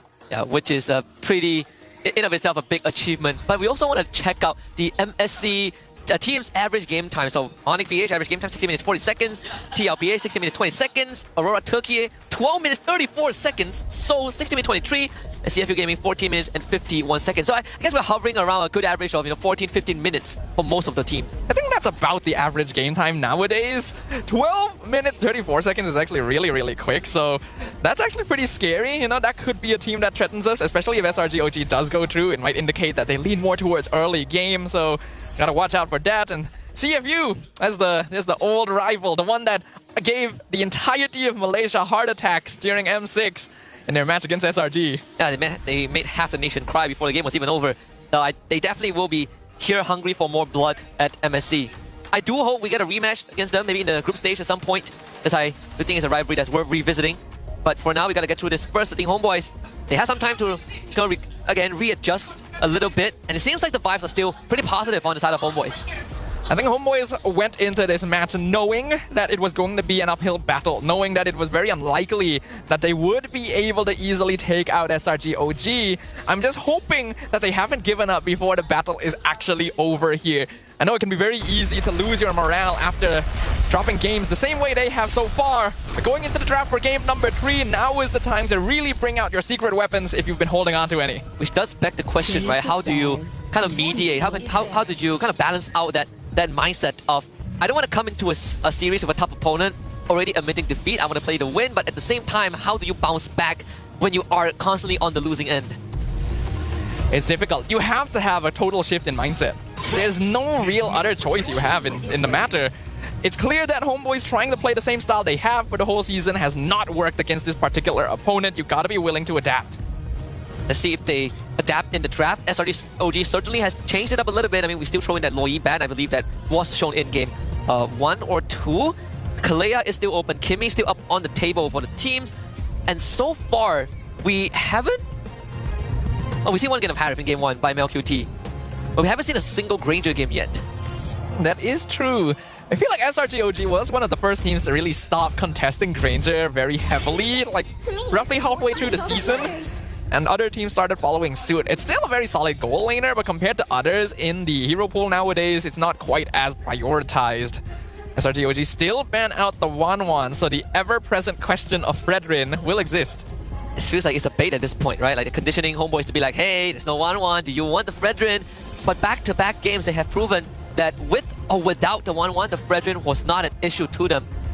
Now the question back is again, Homeboys stuck in the same spot like they did in game 1, where this last ban was so crucial that they, I think, ran out the clock just to decide what it's gonna be. Let's fight to our they'll ban the Lucas. SRG OG first picked Kalea in game number 1. They have the option to do so again, and I wouldn't be surprised if they decided to go down that route. Alternatively, they were one of the first teams to really push the Kimmy agenda for first pick, so I think those are the two most likely options. Yeah, but they could take the Kalea, and then we've seen the answer to a Kimmy pick from SRG, right? Backline divers like Ling, the Hayabusa, just assassins in general. The Joy is also still open, so Coach Erpang is forcing a trade too. Do you want that Joy, or do you want the Kalea? As strong as Joy still is, I don't really think it's first pick material, so Kalea is going to get locked in first here for SRG OG. Homeboys now have to think about this very, very clearly. Hero picks like Kimmy may be solid, but are vulnerable to backline dive. They go for the Badang first. So what I did have the Badang in mind too. So Badang Joy is now the option. The ball back into SRG OG's court. Kimmy still up. They could also get a Harif for themselves, which is pretty open right now. Harif is pretty good, but is it really necessary for them to lock it in this early as well? Phobius is already taken off the table, so that's one obvious Joy counter. Ooh, that sounds like a Fredrin and a Kimmy from SRG. So they themselves take it. The last time there was a Fredrin frontline or on the enemy team, Homeboys, they gravitate towards a Red Tree Franco too. It was also the way that they dealt with the Kalea as well with the Franco, but then you instantly expose this Badang to be an XP lane. So Homeboys, again, another important decision that they need to make. And I personally feel like Badang XP right now, at least in the situation, it's not good enough. And look for something else. So you do ideally keep Badang as a flex for as long as possible. You take Melq's pick here. Another gold medal. Yeah, so you take the Moskov away. Because they do have to choose something in the end. You either reveal your goal lane or your mid lane here, otherwise you're going to be revealing too much with this Badang's positioning too early on.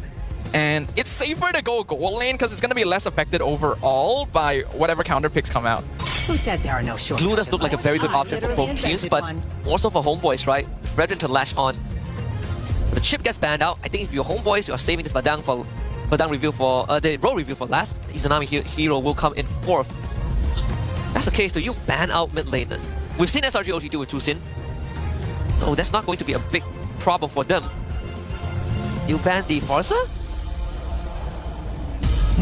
Tricky.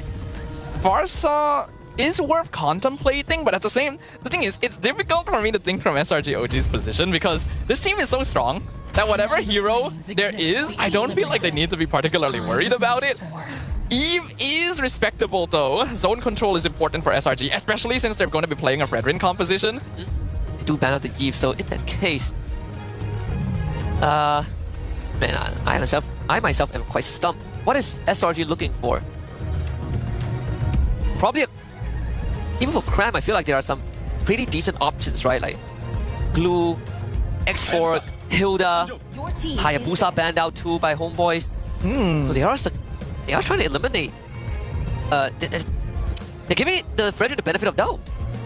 I don't feel like that is the right choice necessarily. Because Krem rarely plays Fredrin. I imagine he can, but SRG OG usually doesn't do it, and I don't feel like there's any need for them to do it this game. And even if they did, I think there are other threats besides Hayabusa to worry about. I would assume this is to protect the male QT, which is usually the fail-safe that they go towards, right? So the Tusin does end up getting banned out by SRG OG. Now Homeboys with this 4th pick, will they gravitate towards that Izanami pick, or are they willing to reveal where this Badang goes? So I think right now, wherever this Badang goes, it really doesn't give give Homeboys too much of an advantage, whether it's Roam or XP. SRG OG are controlling the flow of the draft right now. I still see Glue as a decent option for them if they want to go for it. I think it might be better for Homeboys to pick their Roam or EXP here. Keep Izanami's options flexible until the very end, since SRG OG are clearly a bit more wary towards the mid lane as of right now. And if you just go for a classic like catcher, teamfight style hero in the Roam or EXP position, it should be fine. Sounds like they go for Izanami's pick though. So really wants to keep this Badang's role mystery. I still feel like it would have been better to go for the secondary frontliner. I agree. I feel like revealing all of your DPS options is very risky when SRG OG is able to lock in 2 picks here. Yeah, it's either that, or if you do it, you do it on, let's say, blue side 2 and 3, and then your last 2 picks is to kind of cement the team comp and protect that front line, protect the back line. In this case, the Glue, I felt like you were seen coming from a mile away for SRG OG, and now he's got to wrap it up with a bow tie for Innocent. Granger, Harif, what was the Oyster? Probably Granger, I think, in this case. Still flex Kimmy too. Chivalry is dead. The Clint. Wow. Only picked 1 time the entire season, and it was by Innocent as well, so... Against Arrow too. Yeah, it is a hero that he's comfortable on, but is a little bit more vulnerable compared to other pickups that Innocent will usually play. The Glue pick is something that would have been manageable if Homeboys did actually keep the mid lane option until the end, then they could come out with a Faramis since there'd be no more threat of Valentina. But they don't have that option. They go for the Terizla. Alright, so fighting fire with fire. Doesn't completely solve the issue of glue, but hey, now there are ways to reach the backline. Find Stormy and Innocent. It's not a good target to grab too if you're Akalea. Well, all things considered, Homeboys' draft is actually not bad. They have good CC, the front line is solid, and they actually have quite a lot of DPS. Early game is handled by Farsa, then they have scaling into late game with the Joy and the Moskov. SRG actually needs a little bit more time to come online, because Clint as well as Gimme both do need some farm before they really become annoying in teamfights, and the rest is just meant to slow down the game for them. We'll see how this one pans out. Second clean appearance, courtesy of Innocent. SRG OG enters game number 3 to land down on blue side with Homeboys on the red side. And from this point onwards, Homeboys cannot afford to take any losses, or SRG OG will book the tickets to the grand finals of MPL MY Season 15 and a straight trip to Riyadh. It is the upper bracket finals match point for SRG OG. Can our defending champions lock down a clean sweep? Or will the Homeboys finally find the momentum they've been looking for the entire series? Only time will tell. For now, doesn't look like there's anything too aggressive happening in terms of jungling. Both sides just proceeding at the typical pace. No melee priority given over to SRG OG with this Kimmy around, so it's going to be a big bit of a nuisance. We should see Amao right about now. Coming in for purple buff, with secure on the Little Wanderer for the guys too. So keeping up the pace, right? Brethren doesn't naturally clear as fast as compared to heroes like Joy, Hayabusa, Suyo, but in this case, the facilitation is helping him out. Looking at the emblems, Cram actually went for the Impure Rage. So that's actually going to be really annoying for Vel to deal with. I do not think he wins this lane, and Cram is already pressuring him very hard. When you combine that with the mobility emblems, once again, SRG OG will typically have the numbers advantage. Tank emblem some as well, right? Usually we see some variations where you go for the common emblem for make up for the mana cost, but in this case, the durability is all Cram needs. So guys, taking the taunt onto Ivan, a follow-up with the Tidal Strike, first blood in hand for the Brethren. They are so fast.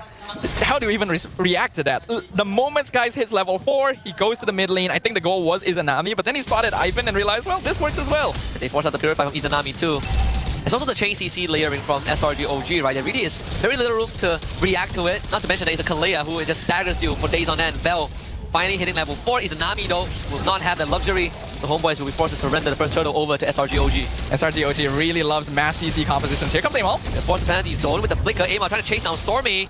And we eventually get on top of him, but a lot of time has been spent. Cram now finds the backline. There's 3 members of Homeboys being control. Amal wants to connect his turtle, finds nothing with it. Ivan tried, but it's not good enough. Cram finds the execution onto Izanami as Ivan ends up falling in the front line too. Homeboys just could not get a favorable trade. Getting a single kill on Stormy there is not worth it for the Homeboys. They lost the turtle for it, and even a kill onto Izanami and Ivan.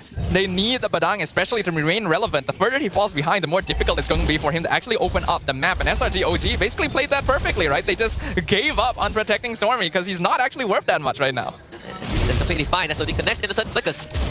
No follow-up available for Homeboys. I think that was necessary. Really good decision-making happening for Innocent right there. You might normally think maybe I can try to survive this without using my battle spell, but he also got a short peek at Ivan's presence and knew if I don't flicker here, I am dead.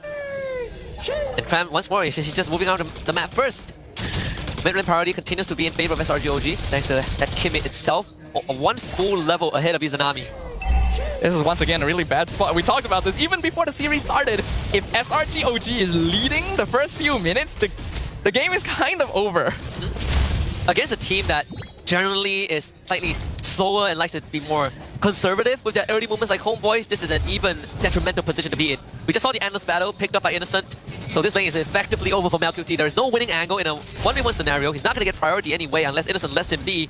And SRG OG slowly amassing that goal advantage and now leading by 2.1k. Homeboys needs to make a choice very quickly. They need to give up on part of the map to get some kind of advantage somewhere. I think the ideal would be in the gold lane, just let Vel fend for himself somewhat, but their initial attempt didn't actually amount to anything, and that gave Innocent enough presence to manipulate the wave the way he wants. And it seems like Homeboys, they're stuck on the top side. Not really sure if there's an angle to even go for attempt to steal, but they will try. Penalty zone into a fish crack will do the job. Stormy ends up going down again. Yumes on Izanami just to buy time, but Cram arrives as Yumes goes down. So guys will walk away with the objective as Odina connects from MelQT. It's going to be a follow-up though. It seems like he's not going to take it. So SRGOG gives up 2 bodies for an objective. Normally it wouldn't really be worth it, and yet somehow it feels like it is. Again, Stormy is not worth that much at this point, and Yumes is going to be a sacrifice a lot of the time. Skies did not bat an eyelid. He was just on that turtle the entire time as his teammates were falling all around him. And then a move onto Innocent, an attempt made. Aim out, finally finds the electrocution. Isn't going down. Attraction post could dash from Ivan to get away from that. Okay, that is actually a positive exchange for the homeboys. That is not a trade that SRG OG was actually able to salvage. And getting a kill onto Innocent will allow them to reset pressure in the goal lane somewhat. It doesn't really do much to even out the net worth lead, but it's a good start. Yeah. And they will continue to put on the pressure in the bottom lane. Yums, the next victim, is Anami with the collection. Alright, keep doing this. That's all homeboys needs to do. SRG OG might be willing to trade some bodies, but this is starting to add up to a number that's not really worth it for them in the long run. MLQT, even though he got disrupted somewhat, has not actually died yet. And this Moskov, as we've seen, is capable of doing some impressive things once you get into the later stages of the game. Slow it down, put pressure on, and keep an eye on Yums' rotations, and homeboys will actually be fine.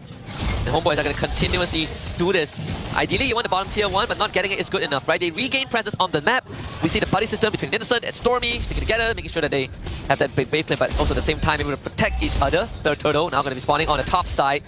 Let's see if homeboys want to contest the objective or once more try to step down on Innocent. I think at this stage, it might actually be worth it to surrender initial control on the turtle to try and see if you can get a flank going. Looks like they're still going to try and approach from the front though.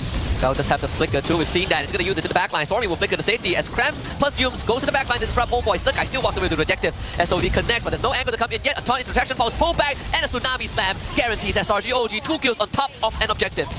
Ooh, the way SRG OG split up that fight was so clean. I want to watch that again just to teach a class exactly all the minute details of their positioning. But homeboys are actually the ones that are able to trade for a little bit of something themselves. They were able to get the top and bottom tier 1s. MLQT needs to get out though. Does that Purify, but how much can you save yourself? Gonna use the Purify, a bit of a dash to get away, but just run down by Cram anyways. So all that lead that he tried to garner in that bottom lane fizzled out into nothing. Ooh, that's rough. If MelQT was able to get out, it would have been worth it. Uh-oh. They're gonna find under the turret anyway. Brute force through, destructions Ivan tries to keep Innocent away, but now he's gonna get grabbed into the air as Cram plus Stormy is a double buddy system. They split the fight out once more and find 2 more kills on top of that. Oh, it's so clean. It is so clean every time. It's so clean, it's disgusting, Husky. I don't even know how to describe it otherwise. Homeboys are doing everything in their power to try and trade, to try and maximize efficiency the same way that SRG OG is doing. And honestly, they're not locking themselves as much to a singular playstyle. There is growth, there is change that we were hoping for. But SRG OG just has all the bases covered. They're gonna try to get aim out too. 1, 2, 3 dashes. Pull back by Cram into a knockup taunt, traction pulse, and a great sword on top of it. Aim out just got cleaved in half. Ooh, look away, children. You just watched a man turned into a jar of paste. Right there, SRG OG. At the very least, Amal does get a top tier too. And I think that actually is worth trading his life away, but SRG OG are slowly building up more of a net worth lead. And again, this is not a team you want to see with a goal lead. Stormy just got the Holy Crystal too, 9 minutes in. We're so used to Harif getting Holy Crystal in 9 minutes, but Kimmy with the Holy Crystal in 9 minutes is also pretty scary. After dying twice too? Yeah. That's ridiculous. Oh, here comes the conceal. No, Cram is already there. And goodbye, Val. Not really sure if he can do much. Penalty on the portal, but out of the feather airstrike range still allows Amal to take out Stormy. But that is pretty much the fight. Lord over the SRG OG. SOD misses. Homeboys on the retreat. The guys catches up. Another taunt, another root, and a mega kill for Fredrin. I feel like Vel got a little taste of what Ivan felt in Game 2. Great set, no chance for the team to follow up. I think in this case it was a little bit too far forward as well. He just tried to throw his body in because he knew he was probably going to die, but SRG OG have been doing such a good job of just cutting fights in Hall. This time MelQT will be able to get away and... excuse me, Sakai, what are you doing there? They still got the MelQT. Oh boy. Oh, Cram is just standing there and eating it. We're not going to use your Purify. You're not going to use it? Sure, we'll take your life. Oh, this is so gross. This is so gross. I feel so bad for the homeboys. Oh no, Ivan, he misses the engage and Innocent still goes down to the burn of the glowing one. A shutdown and killing spree for Izanami. But now they bring Ivan back. He escapes the traction post, but gets pulled back by Cram anyways. This is such a sticky composition. You cannot get away. You literally cannot escape. SRG loves their crowd control. They love it so much. And homeboys is hating it right now. They are losing so much lead. Amal, the time on the Stormy. He doesn't have the jetpack, so he has to connect. They finally find a kill on the Stormy, and maybe SRG's luck has ran out. Amal with a double kill. It's the guys. Not really the target that they want to go for. Holy defense, top and bottom lane pops for homeboys. And here comes the grab. Purify used to get MelQT out of that situation. Mid tier 1 of SRG goes down. Homeboys finally gets a positive trade. Okay, finally something good. Homeboys are able to get a reversal here while the network lead is still on SRG OG's side. At the very least, there is space to breathe. They were even able to steal the buff away. They were able to take towers, regain map control. This is good, right? SRG OG definitely outstayed their welcome there, and it shows that Homeboys actually does have the damage necessary to take down their frontliners. If Homeboys are able to find the right formation, if they're able to threaten the backline, and especially remove Innocent from the fight first, they actually can win team fights. It certainly can. And that comes at a very hefty cost in the early game. You know, 6 deaths for Ivan, 3 deaths for Vel. It finally comes full circle. The efforts boring fruition. And the SRG OG is starting to give respect to Homeboys, right? The lead that they garnered early on now cut down to just a measly 2,000. Even though the trades weren't the most efficient from the Homeboys, they've been able to do it effectively enough that they're only 2 towers behind in total. And they do have a little bit more space to play on the map. In that previous fight as well, I think Stormy ended up being stuck inside with the electrifying beats, so that helped remove a source of damage as well. SRG OG has a lot of crowd control. They have a lot of bulkiness, but all of their damage is concentrated into 2 players. So Homeboys just needs to target them, go for the in and out gameplay, get Amal to set up multiple dashes in a single fight, and maybe hold on to the better airstrike a little bit longer rather than using it to zone. This lore fight is not going to be as straightforward as it was in the previous 2 games. You have MelQT on the Moskov this time, right? Oh, the SOD. He threw the SOD bot, so he's not going to join the fight, I guess. Lord for SRG OG, and Homeboys have to retreat. Was that intentional? I do not know if that was intentional or not. It's a minor oopsie. Probably not, yeah. Hopefully it doesn't translate too much. It's just a normal Lord. They should have the damage to clear it out.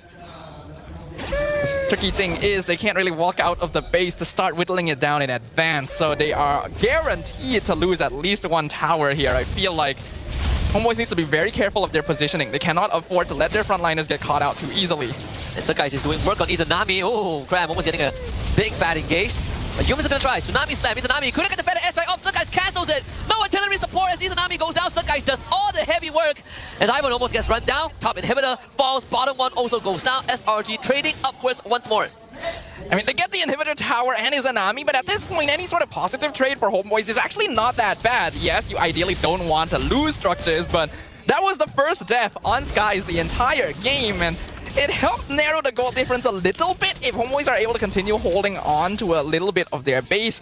Their defense is actually not bad. Moskov and Farsa provide them a good amount of artillery, and then Vel is still somewhat tanky as long as he doesn't take too much poke before the fight starts. There is still a chance for Homeboys to bring themselves back into this, but it's going to take a lot of heavy lifting. Playing from the back foot once again. Gotta take it 1 step at a time. And we just saw Stormy pick up the Blood Wing. Next Lord up in just a minute in the bottom side of the map with both side inhibitors down. Homeboys will have no choice but to always keep an eye on the housekeeping.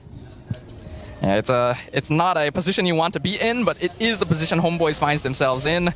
We are 15 minutes into the game. The net worth lead for SRG OG is still only a little above 2k. So again, not that big of a difference notably. And the main targets are still going to be that backline. Innocent is the highest damage dealt in the game by a huge margin. Yeah, you really don't see it because it happens so fast. But Innocent has reached a stage where he could probably just one-shot you. It's very scary to deal with a Clint this late into the game. Great Dragon Spear. When's the last time I got the chance to say that item on the cat? Last time an Irrita was picked up. But even then, it's not like a primary item. I hardly remember who buys GDS back then. It is basically just Irritel as far as I'm aware. I'm probably forgetting something, and the comments are probably mad at me for it. But for now, my old man brain can only remember that. Yes, even for Homeboys, they want to hold the Lord on their side, but if you are SRG OG, you just say, go ahead. We're naturally pushing waves. I'm not really sure how long Homeboys can do this dance, but they are on borrowed time. Blood waves for Izanami. Oh my god, what Vel. That's the Smith, by the way. Innocent is so scary right now. Ivan trying to go for the conceal, but Cram just stands there and then it's instantly denied. Cram is just dancing around him. Lord now in a dangerous spot. Flicker penalty zone. Yums grabs Amal away. Amal still gets in range. Innocent gets Malcolm on top of him. That SOD pays off. Suckeyes still gets the Lord. Homeboys can't get out of this predicament. Izanami just control his life. Trade for Stormy. Suckeyes still alive. Gets a ton on the bell, but MelQT is still alive. And MelQT this time is going to try and save the Homeboys. Pin Cram to the wall. It's Yums and Cram. Cram flickers forward. Tries to get a root, but cannot find the mark. And MelQT is just skewering them one by one by one. 4 dead on SRG OG. Homeboys have found a way back. Oh man, that is what Homeboys have been looking for. MelQT saw Innocent save the game and he said, I can do it as well. Cram now 1v4. I don't think he can defend this. Innocent, he's gonna come back out. There's one catapult. Can Innocent clear it out in time? A couple of shots to do the job, but now QT closes out the game. We are not done just yet tonight. Homeboys pushes it to a 4th. That's all it takes. Just the one play, just the one turnaround. The ordinary marksman has done it for his team. They are not going down without a fight. The path towards the grand finals not going to be quite as easy as SRG OG has hoped, as Homeboys have finally drawn blood from the Giants. The first drop as well. Crimson Red, just from the veins of the Red Giants, something that they failed to achieve in the regular season. Almost got it in game number 1 earlier tonight and finally attained. SRGOG, they play a near flawless game, but one too many trades gave Homeboys enough space to be on equal footing. And Mel QT showed up big time in the endgame. Very, very nice. It was scary. I thought we were about to have a clean sweep upper bracket finals. I was hoping to have a little bit more of a fight, and Homeboys finally finding the chance to do so. Looks like SRG OG actually ended up dropping into a similar trap, got a little bit too comfortable with their positioning, with their game plan, and then that Spear of Destruction comes in, and well, there's a reason the skill is named that. Yeah, really destroyed SRG OG's hope of a clean sweep, but as fates have it, Homeboys still need to play from behind. They still have no room to lose out because SRG OG are sitting in that match point spot, but at least Homeboys fans and the players will find some solace knowing that they have finally cracked some of the code.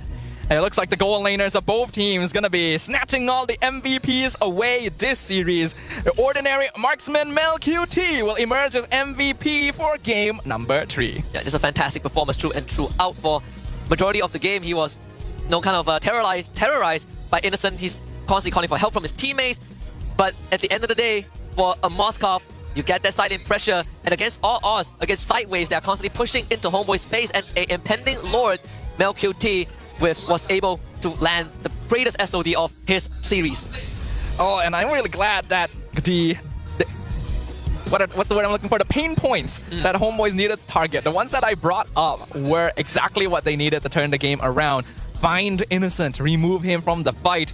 And they were able to do that. All of a sudden, as tanky as the rest of SRG OG are, it just is a matter of time before Homeboys are able to skewer through their front line. And when you are this late into the game, one fight is all it takes. The death timers are so long that SRG isn't able to respawn and take care of things, and that allowed Homeboys to break the game wide open. Even for Izanami, right, he was sure that he was going to go down, but he took Stormy with him. And with that, the last remnants of SRG OG's damage output, Cram really did try to save the game, committing a flicker to trying to get onto the crucial targets, and even at the very end, trying to hold back the impending horde of Homeboy's player. But then his counterpart Val just brought him on a trip deeper into the lane with the penalty zone, and MelQT running down this crystal in the very end. I think this draft from Homeboys also kind of qualifies a little bit for being that more independent hero composition that we talked about. Not completely, but each one of these picks are capable of taking care of themselves somewhat, of pushing out the map, of doing damage when necessary, and disengaging if they need to. That allows them to kind of play a back and forth. It was still very difficult because SRG OG was ridiculous pretty much for most of the game, but you just need that one opportunity. Yeah, one opportunity, one shot, and they took it. It's crazier when you look at objectives itself, right? 3 Lords for SRG OG, 3 Turtles for SRG OG, and Homeboy's coming out on the end as a winner. Ooh, it was a hard-fought one though. I imagine that stamina is going to really start playing a role in how well these teams are able to rush to the finish line.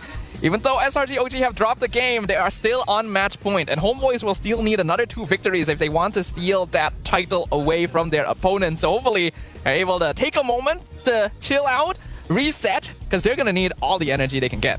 And what are the odds we go to a game 5? I wouldn't mind going to a game 5. I would love to see Homeboys continuously push SRG OG, but it's up to them, right? Like, they've got the momentum. For the first time ever, they've got the momentum over SRG OG, which resulted in a win. And it was in a comeback fashion, too, after suffering a lot of that beatdown in the early game.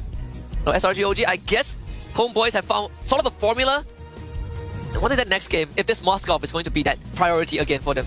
I think if you can give MelQT a goal laner that is capable of doing things like this, though, he will make things happen. There is a reason that he has caught the eyes of the world at large. even though it's his first season back in MPL. He's gonna end up being the rich guy and the carry for this game. And then we have Cram as the sandbag on top of Yums as the best wingman. A pretty even split across the board, but MelQT able to successfully recreate the savior role of Innocent from game 1. Yeah, and he himself, even in the regular season, has plenty of highlight moments. Like one surviving a 5-man gank from Vamos and just, some casual 1v1 freestyle. I want to look at the goal graph because I'm very confident that SRG OG had the lead the entire game up until that Lord fight. Literally up until the very end, SRG OG was in control. But this is another curious little facet of our defending champions. Even though they're usually ahead, even though they're usually controlling most games, they never very often have those massive gold advantages that we see from other teams, right? SRG OG very rarely goes up to like the 10k leads, the 11k leads that we can sometimes see in one-sided beatdowns, and that's kind of unique. Yeah, it is, for sure.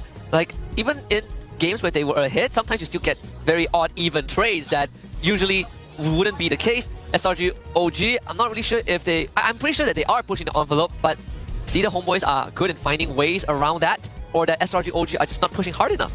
Perhaps they're giving proper respect to their opponents. They are aware that Homeboys is still one of the strongest teams this season, and if they let down their guard for even a moment, it could come back to bite them. And I think that's exactly what happened here. A bigger lead for SRG might have given them a little more leeway to play around, but they weren't willing to risk it by trying to push up onto the map more, since Homeboys do still have a lot of damage. I want to look at the highlights too, and how this whole game transpired, right? We ended with a 16-14 kill score.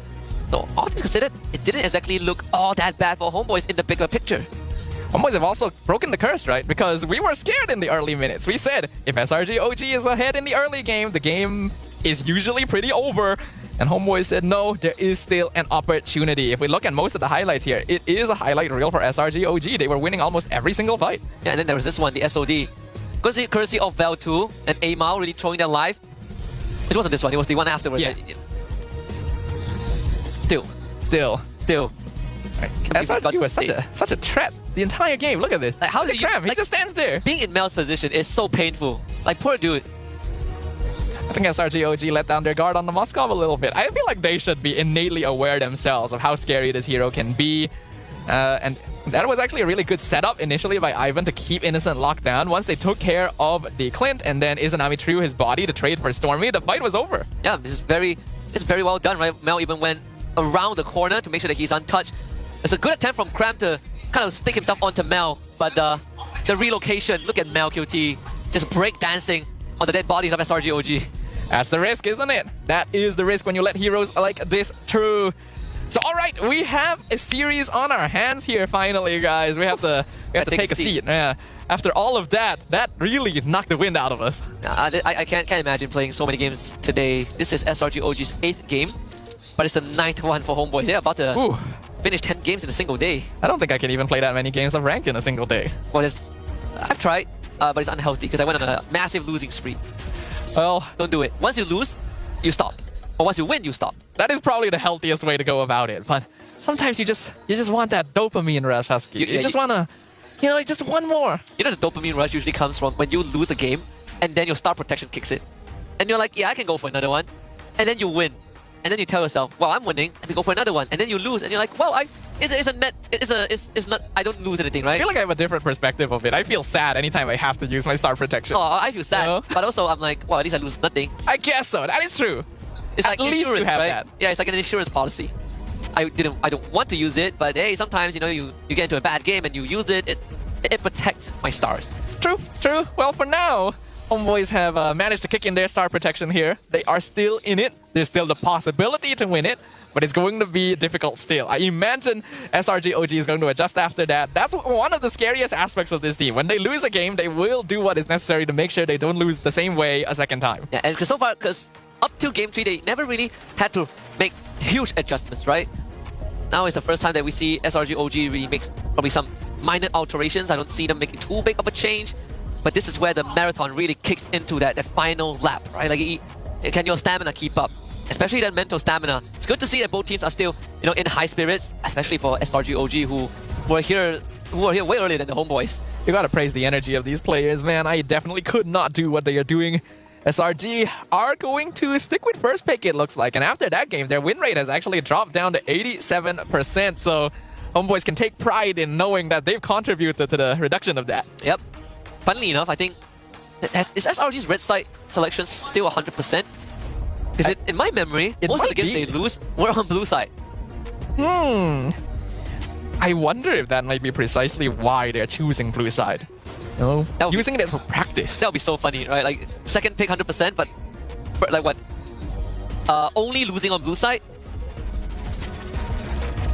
I don't know. I gotta check the stats. I mean, sometimes you gotta just lock down on your flaws.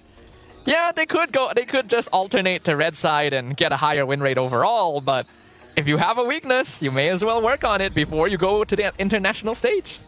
And the most ironic part is that Homeboys didn't even clamp down on the weakness of SRG OG, right? They completely missed that mark. It just came back off of a bit of carelessness from the Red Giants. Heading into game number 4, we've seen the only unique pick that I think we've seen is Terisla, which has won both games that it was picked in. That is true. That's an interesting observation. Even though the Terisla didn't really do all that much, I think in both games that it won, it was enough as just a really bulky frontline tank.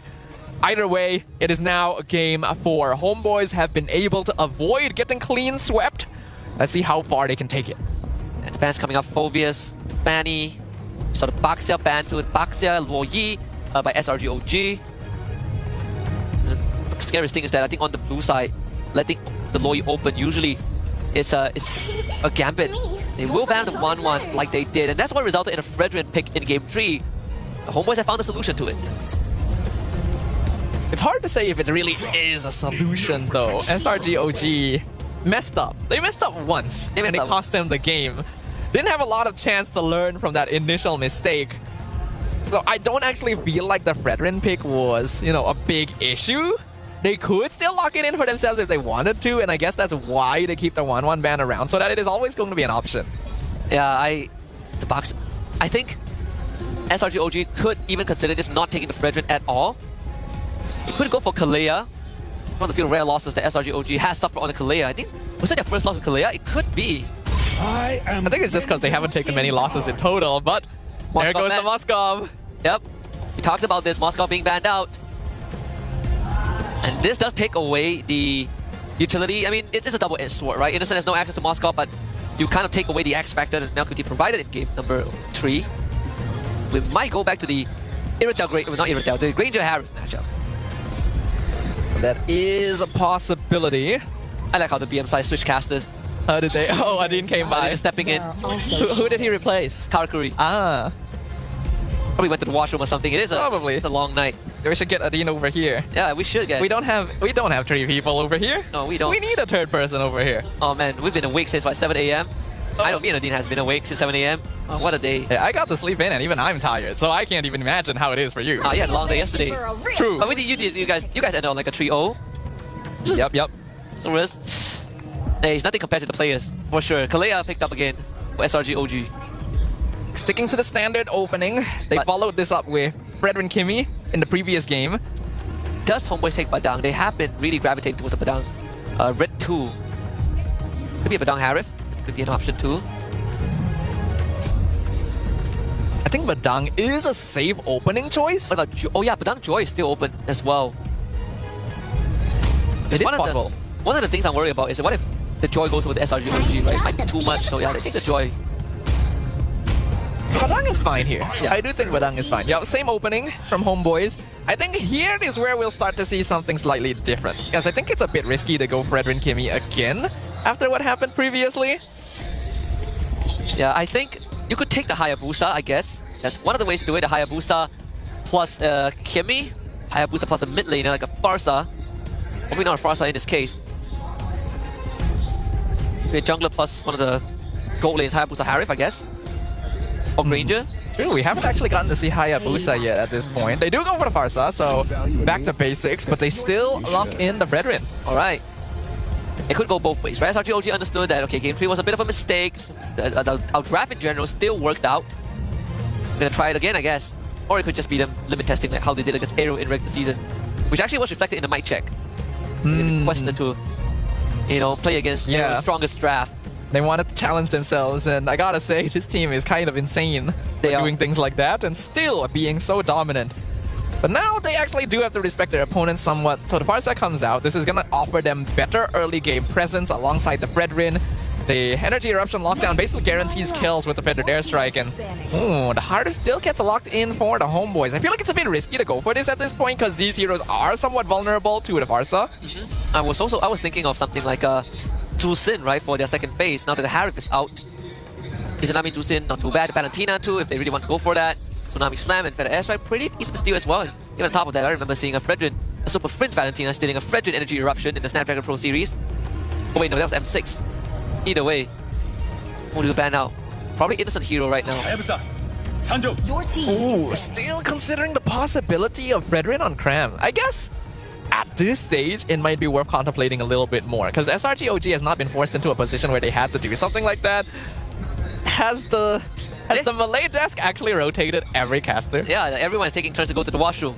Maybe we need Adin here for a while. Yeah, where's our Adin time? Where's our Adin time? Maybe when Sif comes back to the desk, we'll get some Adin time. Everyone gets a toilet break. All right, where were we? Hayabusa ban. Oh, CC. Oh, they're playing into it. They are playing into it. Are we seeing? Kind of think of it. We haven't seen a Hylos get taught this entire series. Could this be an indicator or Hilda for SRG OG? A pick that we haven't seen Cram picked for a long time. It feels like they're baiting homeboys a little bit because CC is also a good counter to EXP Fredrin. What about Lucas? Lucas. Oh yeah. Lucas is actually really good here. Really messes with Joy. Can mess with Harif too. If SRG is going to flex Fredrin for a different jungler, I think that might be it. Let's see if it's us thinking too far, or homeboy is not getting the read. They do ban out the glue, which is very understandable. They don't really have a way to deal with the glue with this current composition. This is too big of a pain. It's causing Vel plenty of problems in that XP lane. Do you still hammer down on Vel? Edith? Edith makes sense. Explore. It's one or the... Oh, wow. All right. Terizla ban. First Terizla ban, I think, in the entire season. This is starting to look more and more like a Fredrin EXP, but knowing Coach Arcadia, it still feels a little too obvious. Are they actually going to flex it? I feel like you revealed it. That would be that would be out of the ordinary, but I wouldn't be surprised, right? Like SRG OG is one of the teams who has shown the least unique heroes in the entire season so far. Or at least you include unique hero pool and also flexes. I think Fredrin is one of the options. Only few teams have done it. I think, did JP9ers do a Fredrin XP also? I can't remember. There's definitely one more team that has done it. Oh, that's the Tusin. I can't remember actually. This is what we sort of expected. So Tusin, there's a ton of magic damage on homeboys, by the way. They are actually almost all magic damage. Radiant Armor would go ham here. What do you think about it, Husky? I agree with whatever you just said just now. With the Radiant Armor, right? You were talking about? Yeah. I was over on the BM desk just now, and I was talking about how Melqt can use the Irithel. You used it just now. I think it was quite a good effect, but hey, that is just my opinion. I was going to go for the Moskov. Then I took a look at the ban. Okay, Moskov has been banned out, so no more Moskov for him. Oh! Esme! Cram Esmeralda! Okay. Is that anything? Is it because of facing off the Harith? Yeah. With the shield and all? Actually, is that the only thing? Every hero on Homeboys' side other than Susin generates shield. Fair enough. Good point right there. With the Bruno, I think just an icing on the cake, I would say so. Very good turret destroyer. If they can't win in team fights, they can win in terms of turret trade. On the top lane, on the mid lane, or even on the bot lane later on. The Esmeralda is just a good setup overall with the Falling Star Moon, and of course, to be able to whittle down the shield capability from the whole side of Homeboys. Fair enough. What do you think about the Marksman? Marksman pickup. I mean, Harif is already there. It's not going to be a Marksman. It's, Benedetta EXP in the hands of... Yeah, it is. It's Vel Benedetta. Super aggressive, won't you say? Like, you have 1, 2, 3, 4. Technically, I consider Zushin as an aggression of a hero. So, kind of like 4 members of Homeboys right now. Hey, I do like the side of Homeboys, but we shall see. Can they dice things up? Can they spice things up indeed? This is going to be game number 4. Ladies and gentlemen, still match point for SRG OG. And they brought out a surprise, the Cram Esmeralda. Will it be the secret sauce they need to finally clinch in their MSC ticket? Or will Vel's Benedetta make this matchup a living difficult situation for the side of SRG?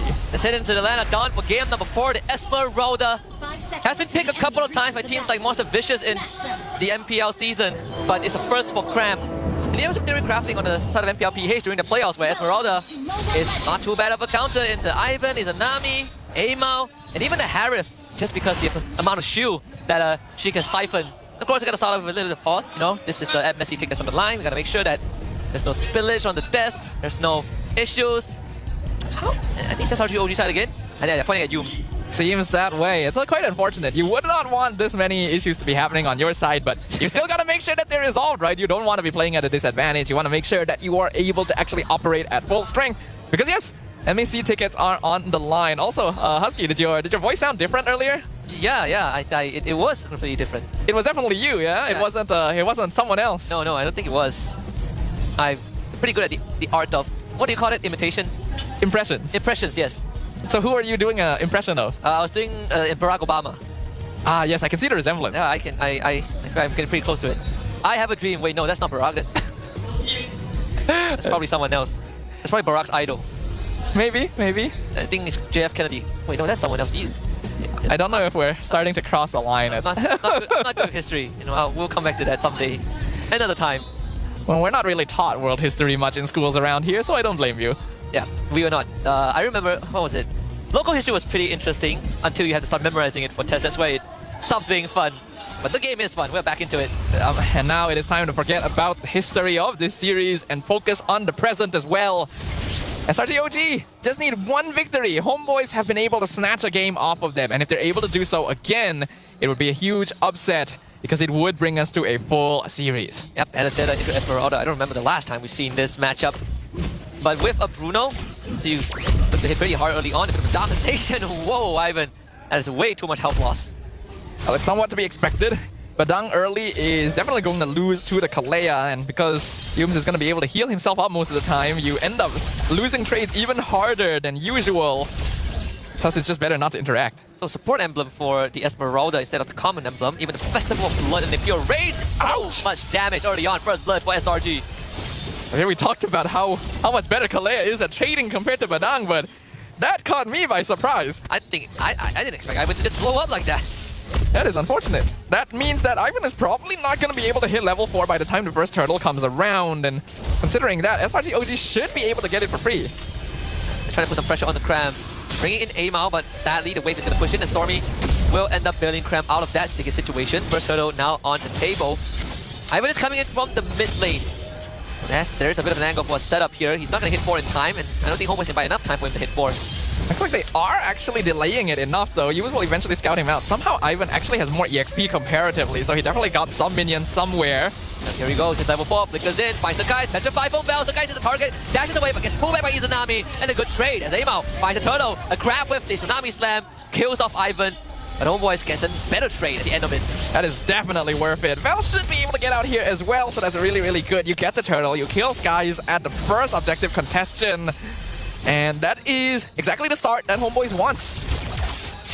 Amao also going to take this camp away to almost 2 full levels ahead of the guys. Couldn't get any better for this Joy. Even though he didn't get the kill, it was more than enough to set him ahead of this Fredrin. Yeah, Fredrin is a hero that's very dependent on specific timings. Because he clears slowly, he's very reliant on his durability to survive on the map and just take camps exactly when he is supposed to. But a death in the first turtle is very detrimental because it allowed Amao to start clearing up his jungle, and now that EXP difference may be biting him. Cram falling Starman getting out of that situation. Keeps himself alive, so guys will be forced to make a detour just to make sure that Cram is safe. Ivan continues to put on pressure on the Innocent, MelQT freezing the wave. Homeboys are doing these housekeeping so well. You can tell that this team has learned from their previous exchanges. Ooh, Liquor forced out from Stormy. He'll be able to escape from Izanami and Bell. But Homeboys are accelerating the pressure. This is exactly what they need to do. Keep the EXP deficit notable for as long as possible. And you will put SRG OG in a position where they can't even trade for efficiency. They got the Electro final blow out from Bell early on. Second turtle. Will be spawning in 10 seconds. Cram really not doing too well in the trade department. The rest of Homeboy shows up. Cram once more absorbs the pressure. But with the level lead that Amao has, it is going to be an uphill retribution battle for the guys. This guy's only just hit level 7, so Amao's still in a very good spot comparatively. So Selangor Red Giant's going to be the first ones on top of the turtle. Instead of the turtle, they go for the backline. Izanami is one of the targets, but they found a better one, which is Bell. And then Izanami will soon follow. Yums and Cram getting work done at the cost of the guys. But with that, SRG traded upwards. It's not too bad, 1 for 2, though they do lose their jungler, so that slows down the objective contention. But since there is a numerical advantage, Amao can't just go in and try and take that either. It will end up being quite worth it.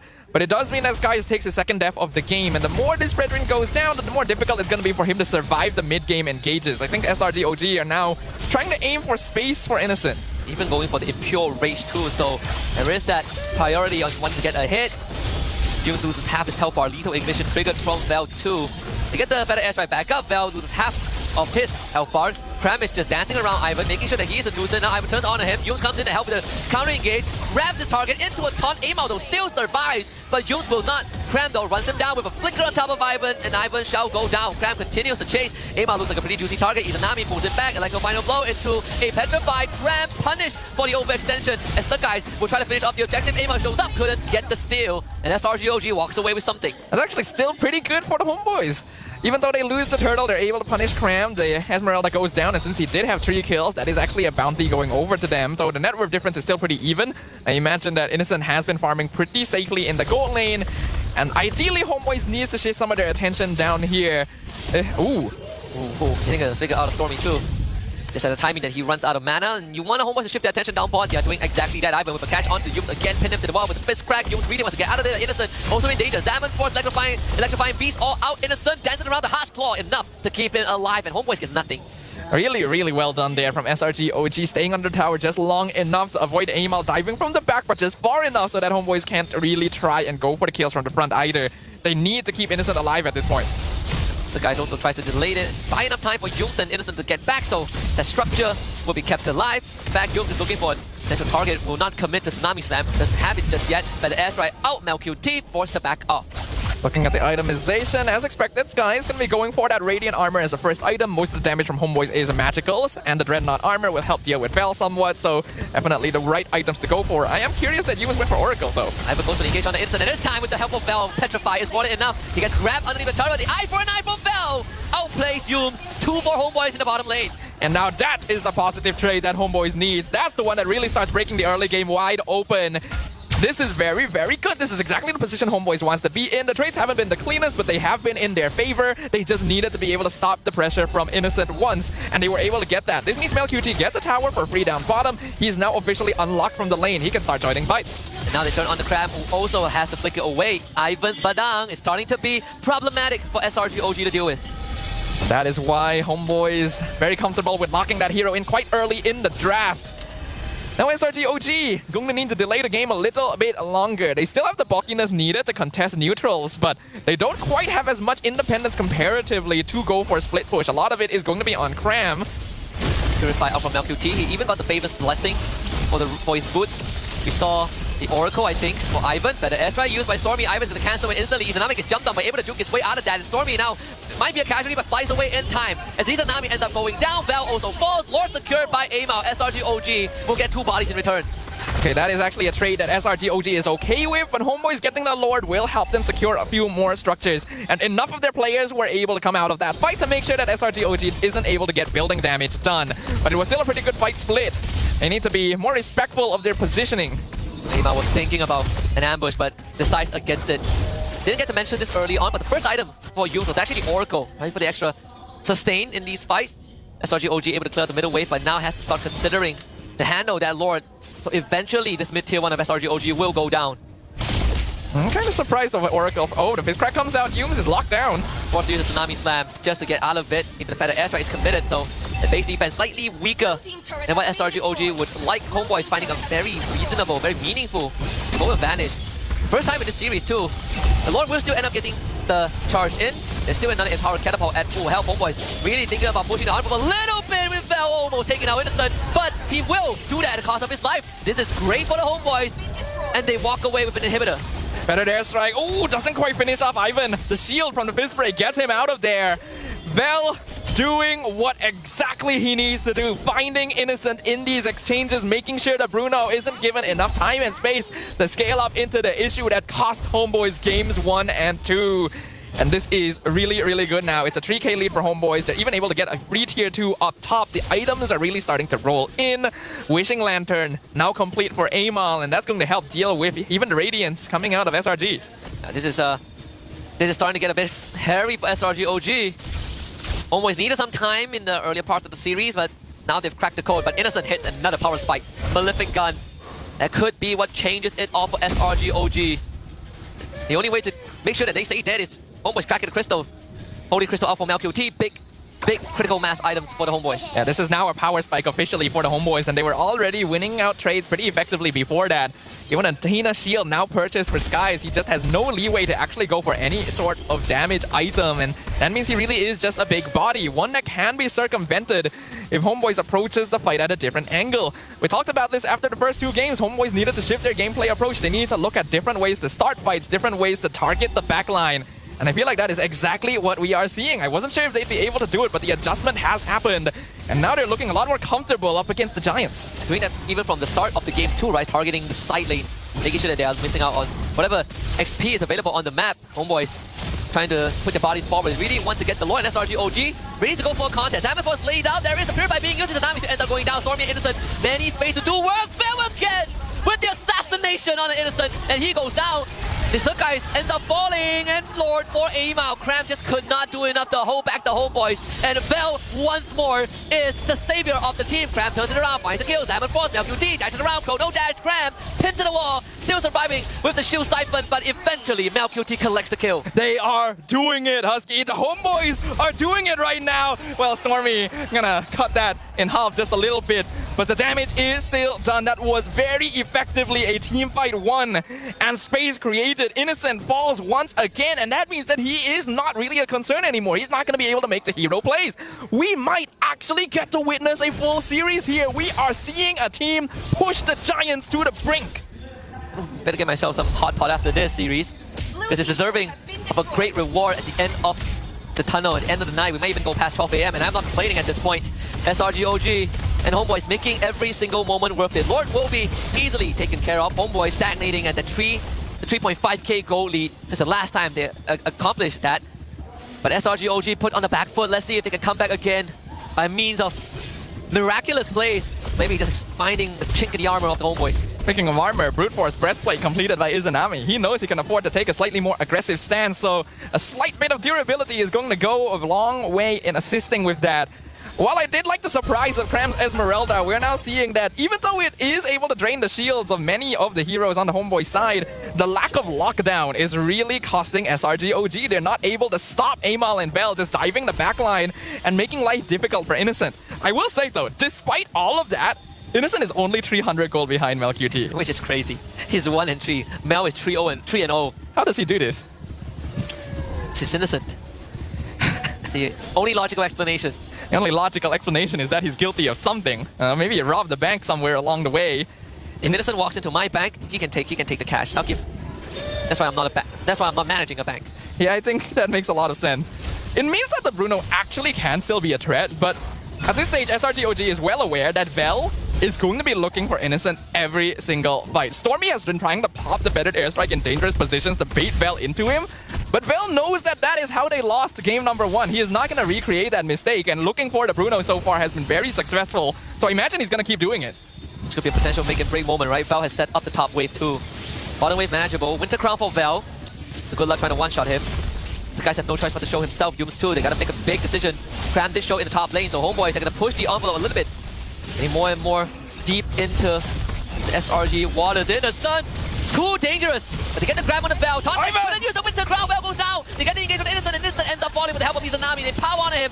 And Praise Brad comes up. The airstrike gets used. Izanami drops the Stormy. Yums comes back to life with the immortality. Diamond Force now expires somehow. SRG OG trades even. And Cram, he is a big bad monster. Flickers onto MQT. Falling Star Moon. Cram collects the kill as the captain of SRG OG to keep them afloat. Homeboys did a really good job actually of finding Innocent, but they weren't able to whittle down Cram enough. And losing Izanami and Vel means that everyone left on the field is vulnerable to this Esmeralda. So even though SRG OG lost their main DPS and their jungler, they are actually the ones who remain in control of the Lord Pit.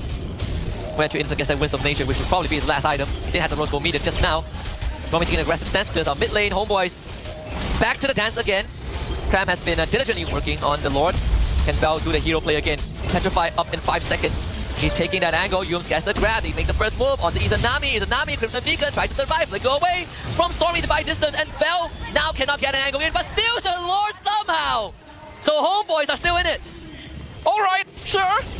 The Lord going to be secured here. That means SRG OG going to need to back off and play defensive. They actually did a pretty good job there. Yums threw his body away to make sure that Innocent could play a defensive position and secure their defense against Val's backdoor attempt. But the Lord now going to be pushing in. There is only 2 inhibitors standing for the side of SRG OG. They have the damage to clear it. Homeboys aren't really in position to regroup and push with this. So I don't think this is it yet for the Red Giants. I don't think so either. But I want to see Homeboys do some permanent damage to the base. Set them up for success in the coming few minutes. Cram's going to be hiding in the bush. He's going to try and look for Val, maybe. He's going to do that, right? Keep Val at bay so the rest of his team could deal with the Lord. Ideally, they want to keep inhibitors up, but I don't think it's possible in the mid lane. Wow, that battle, that's right. Stings. Half of Malkudi's health bar gone. Cram clears out the top wave. Mid lane still under siege, and Malkudi forces his way through. And now Ivan with the fist break crack on the Cram. Val works with the last inhibitor on the top side. Lord gets taken care of. Another electrifying roll into a petrified Val. Hits the backline. Stormy ends up going down. They get the Cram. Yums really trying to keep this game alive. And Innocent, he's free hitting everyone. Val finally goes down. And now Cram, Sakai, and Innocent works together hand in hand to keep Homeboy's horde at bay. Innocent free hitting all the targets. Malkudi goes on forward with the purify. Innocent once more keeps SRG OG afloat. Oh man, I said that that wasn't going to be it yet for the Red Giants, but man, it was close, and Innocent was able to do so much DPS, not threatened. Vel actually saved his Electro final blow quite a long time to finish off Stormy. The big issue actually was Cram in that situation. He was the first player initiated on. He ate multiple abilities, and he was still alive at the very end and nearly full HP. The net worth starting to shift back, but Homeboys still have way more space on the map to play with. The only advantage Homeboys have right now is that SRG OG's base is bare. With a Benedetta on their side, with Joy on their side, so many angles to play that macro game for the win. Next Lord, 30 seconds, bottom side of the map. What's the comeback mechanic from SRG OG? They don't really have the best members to manage waves either. They might actually just have to keep winning fights like that. They are going to need to consistently and consequently win nail-biter trades, which is nearly impossible for most teams. But if anyone's going to do it, it is them. Homeboys cannot afford to let their guard down just yet. Even Cram transitioning to get even more damage. Right? Holy Crystal, Cram actually found Val in the top lane. So that will stall up the top lane push, at least for a bit. Make the rest of the equilibrium more manageable. But it's a Benedetta, so many angles that Val can cut through. It's Cram's job to find him. Cram gonna be stalking Val into the mid lane, making sure that this Benedetta is always accounted for so that he can't get a split push going, or he can't threaten a backline flank onto Innocent again. With the base naked, there is always the risk of a backdoor attempt. And Homeboys need to keep that in mind as well. That is a possible way to close out this game and bring us to a full series. SRG OG are definitely at a disadvantage. But in terms of direct team fighting, both teams are going to be pretty equal at this point. We've reached a point where basically every player on the map is going to be full build. Power potion for Innocent, brute force breastplate for Cram, Yums hitting it, radiant armor. Maybe those items are coming in just on time. Watch out for Val once more on the map. A scary blip that could flip the script. The guy's body ahead is Anami, very elusive too. Yums opens the map, sees Ivan, but where's Val? That is the important question. Midwave gets cut too. Now Val shows himself, Stormy's gonna make contact, and now this is the coin flip. Innocent forced away, they all dive on the Innocent with the Wisdom Nature trying to survive. Izanami will somehow stay alive. Lord! What's the guys? But Innocent is left alone. There's a minute in the mid lane. Innocent comes back to life with immortality, but Val slices him to ribbons. And Homeboys rejoice. La Familia, Fuego Numero 5 has been secured. And we're going the distance to find out who deserves to go to Riyadh, Saudi Arabia. A single game now stands between both teams. Homeboys have not allowed the experience, the divine presence of the Red Giants to affect them at all. They have turned it around. They have adapted. They are here to play. They are here to fight. We are going to a full series. Whoever paid the 10 ringgit for this ticket, you are getting your money's worth for the night. It's a public holiday tomorrow. And we plan to stay here until the very, very end. When the clock strikes 12, it would be a moment apt enough to celebrate the first representative to head to the mid-season cup. Homeboys really pushing the limits of SRG OG, just like what the doctor ordered. And here we are, one last game to decide whether Homeboys will be the first team to make it Or will SRGOG finally end that story, this chapter right here, right now? This is a day of defying expectations, Husky. We had a really tight battle earlier between Homeboys and DXS. A lot of us were worried. If Homeboys had this much difficulty, are they not at the level yet of SRGOG? And when this series started, our fears were starting to become reality. But Homeboys have turned it around, and Amal secures MVP for game number 4. Amal MVP, but hidden MVP for me, 100%. It's a good old Vel on that Benedetta, doing heavy lifting in the back line. And even getting a cheeky Lord steal that allow Homeboys to crack open the entire base of SRGOG. Amal definitely deserves his flowers as well on this joy. The full dive execution onto Innocent really just made his life miserable this game. They chased him down so hard in that final Lord fight. They knew that this end is the problem. We cannot allow him to free hit. He's the only thing keeping us from a victory. And they can afford to ignore the rest. The Vel is just assigned to keep an eye on Stormy. Once they take him out, then all the damage is once again front-loaded. And this time, Cram was not able to survive long enough to remain as an issue either. Homeboys have found the right formula. They do have what it takes to make the Giants bleed. Twice in a row too. And if any team that can take down SRGOG, if anyone still had doubts, I think this has proven enough that there's a reason that Homeboys were the second best team and they were pretty close to SRGOG even at the end of the regular season. Even looking at this item breakdown, right? This one, you can clearly say it's a landslide for the Homeboys. Very, very well done here. There's not much more to say about it. Homeboys did exactly what they needed to. While the early game was not the cleanest, they were still able to trade up a lot of the time, get the objectives. That first kill on Skies as well put him behind for most of the game and made this red win basically a non-factor. Not to mention the fact that having Esmeralda.exp means that you don't have easy tools to stop the backline dive from Amal and Vel. That's why Innocent got picked off so many times. And Cram shifting into more damage items later into that game may have actually cost SRGOG because he ended up trading himself for MelQT, which he would have survived if he just had a little bit more tankiness. I think they had to make a choice, right? Do we trade bodies, or knowing that Innocent is going to always get jumped on?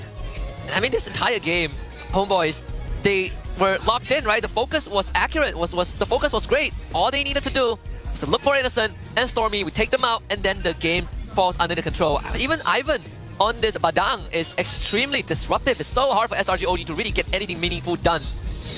I think we are now starting to realize what are the true weak points of SRGOG. They want to be the ones controlling the fight, the ones determining the timing to engage and disengage. And if you draft the heroes that are able to take care of themselves, that are able to approach the fight from multiple different flanks and threaten different angles, SRG, if they don't have the correct draft, are not actually capable of responding to it. A lot of the Homeboys were just allowed to go wild in the team fights later on in the game. So now it really is a question mark. Who gets that MSC ticket? Yeah, I wanted a game 5, but to get to the game 5 in this fashion was not on my bingo card. Another thing is, for 2 games in a row, we've seen Homeboys, even in games they lose, they have done the correct steps of stopping SRGOG, or at least attempting to stop SRGOG. We saw so much emphasis in bringing firepower to Cram and to the side lanes, right? Cram and Innocent, they didn't really exactly have the easiest lane to work with, but then when you look at it from the lenses of SRGOG, they weren't really doing the same to the Homeboys. And I think that also could have been a factor that eventually contributed to Homeboys getting a hit. I think this is a role reversal. SRGOG have locked themselves into a lineup that needs to play that front to back, which means they're so vulnerable to heroes like this Joy and Benedetta. And I don't think they can afford to do that anymore. When we look at the key players here, Innocent still ends up being the rich guy, which is ridiculous to me because he was not having a good time this game and still somehow out-farming everyone else. But MelQT is definitely the carry, Cram as the sandbag, and then Izanami as the best wingman. How do you even get to this point, right? This Jusin pick, we know that Homeboys love this Jusin, and again, Izanami has proven time and time that he makes this pick work. He likes those utility heroes. You give him a Jusin, you give him a good front line like a Badang, and you give him a lead. Oh, he is so disruptive. Ooh, we wanted a good series here, and we are getting one, but I was not ready for it. I am tired, but the players must feel even worse. They have played so many games today, and now it all comes down to this. It is a best of 1 to go to MSC. This is the 10th game of Homeboys, the 9th one for SRGOG. I can't even begin to imagine how tough it is, but Vel, again, is just doing wonders this entire game. It's about how you finish the night. And right now, the toughest challenge for both teams it's getting across the finishing line. And on top of that, Homeboys are not only just one game away from going to Riyadh, but completing a reverse sweep to get to Riyadh. That would be the story to tell. You take down the back-to-back champions, steal their easy slot through the upper bracket on your first season together as a lineup. That is a statement to the world. And momentum is definitely on the Homeboys' side now. They have won 2 games in a row under really impossible conditions. And now it all comes down to this. Yeah, you gotta really put all the eggs in the basket at this point. Look at this. I mean, Innocent really wished he had space to play this game. It is so tough for him to function. Homeboys just had a draft that has so many multiple angles of attack. And I hate to say this, but for the first time in a long time, it's SRG OG's turn to adjust the draft. It is. Most obvious thing that I feel like needs to be pointed out, I think Skies needs to go back on an assassin. I agree. This Fredrin has not been working. It's 2 Fredrin games. He played game 3 and 4 only, right, for Fredrin? Yes. Both Fredrin games have not worked out. Skyprey's not really doing well with the front lines. My eyes are actually twitching. It's been quite a day. Oh, but it's worth it. Hopefully everyone watching is having a great time. Hey, we did not expect this. It's non-stop MLBB action. You know, our viewers tune in, the Kingdom watching Aero play, and then we got DXS, okay, it's Homeboys, and then PH Finals. Grand Finals happen. Oh, by the way, TLPH won the Grand Finals, 4-3 over Onic ID. Oh! Yes, sir. Goat Carl is champion again. And they're done there, so maybe they're right here watching. And again, another game 5 is the MLBB or full course meal. Well, to everyone who may have just come over from the MPL Philippines Grand Finals, welcome! You have come just in time for the pivotal moment, the final game of Phase 1. The game that will determine our first Grand Finalist and our first MSC representative.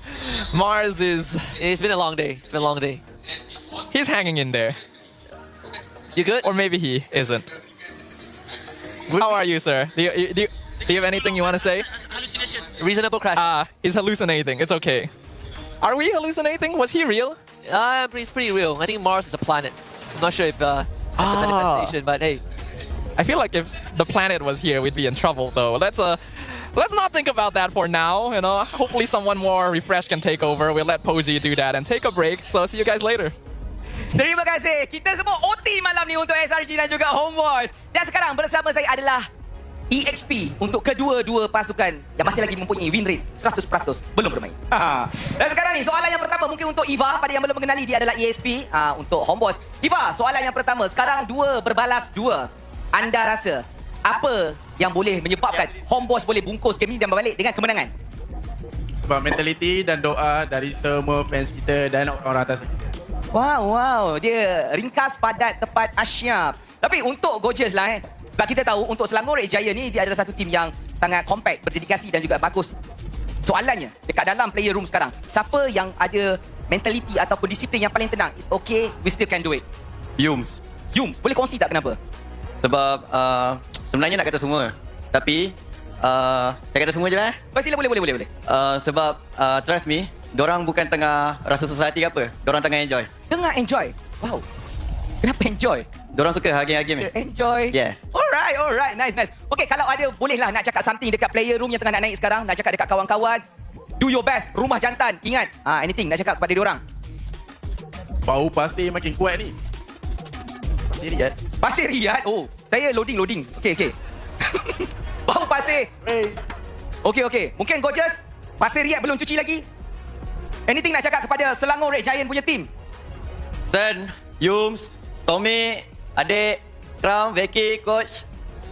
Finish it. Woo! Finish it! Tapi, sebab sekarang adalah game penentuan siapa yang bakal ke Riyadh. Benda ni takkan sempurna tanpa cheer battle. Boleh tak? Stay true satu kali. Dan juga Gorgeous nanti, SRG OG. Boleh? Okay, silakan. Ui, dia ambil mood.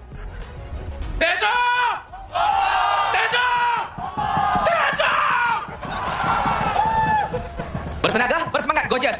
This is your chance. Laungkan semangat tenaga korang untuk sampai kepada pemain-pemain Zo. Okay, first of all, I need you guys energy. And we're going to do yang SIG, sekali, 2 and 3. Alright? Please.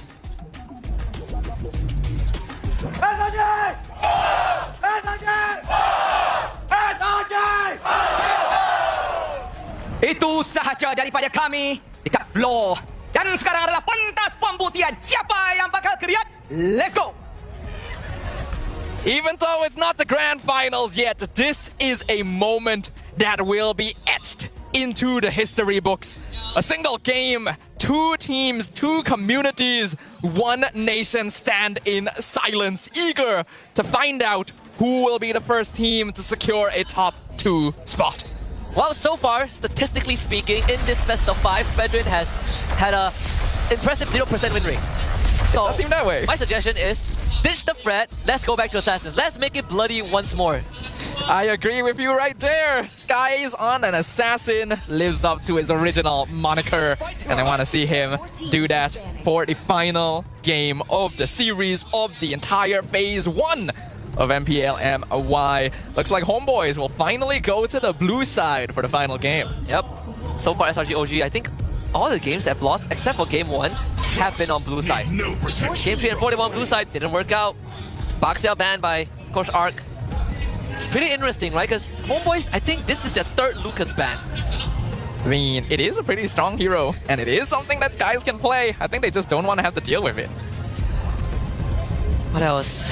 The Loyi was banned out pretty often by SRG OG. I think... Has Chip been banned this series? He has, right? Sparingly, yeah. Not all games, I think. Because Loyi, I feel like, has been getting banned more often in total. They banned the Moskov, they banned the 1-1 as well. So Homeboys posing the same question that SRG has been asking them the whole series.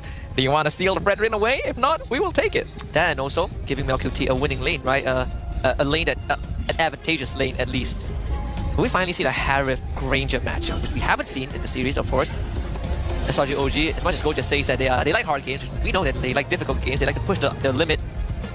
I think in this game 5, the atmosphere definitely changed a little bit, even for the Red Giants. It is truly all on the line now. If they were not fighting at full power before, it is time to truly pull that strength to bear. Homeboys have more than proven themselves. This team that got absolutely bodied by SRG during the regular season is no longer the same lineup we knew before. They go for the Joy first pick. Another Game 5 Joy. When Homeboys played DXS earlier today, Game 5 Joy was what Amal popped off with and won the series eventually, but this time it's a different approach. Phoveus Harith for SRG OG. We go back to basics. Basic opening means that SRG is going to be taking this a little bit more seriously. RF is pretty solid, and then the Phoveus not only removes the potential counter against their own pick, but also helps deal with the Joy. And this time, there is no Moskov to worry about in the lane for Innocent 2. And for Homeboys, they still want to go for the Badang, right? Plenty of dashes for the Phoveus to take advantage of. But Badang has been a staple pick for Homeboys. They will go for the Masha this time and the Kimmy.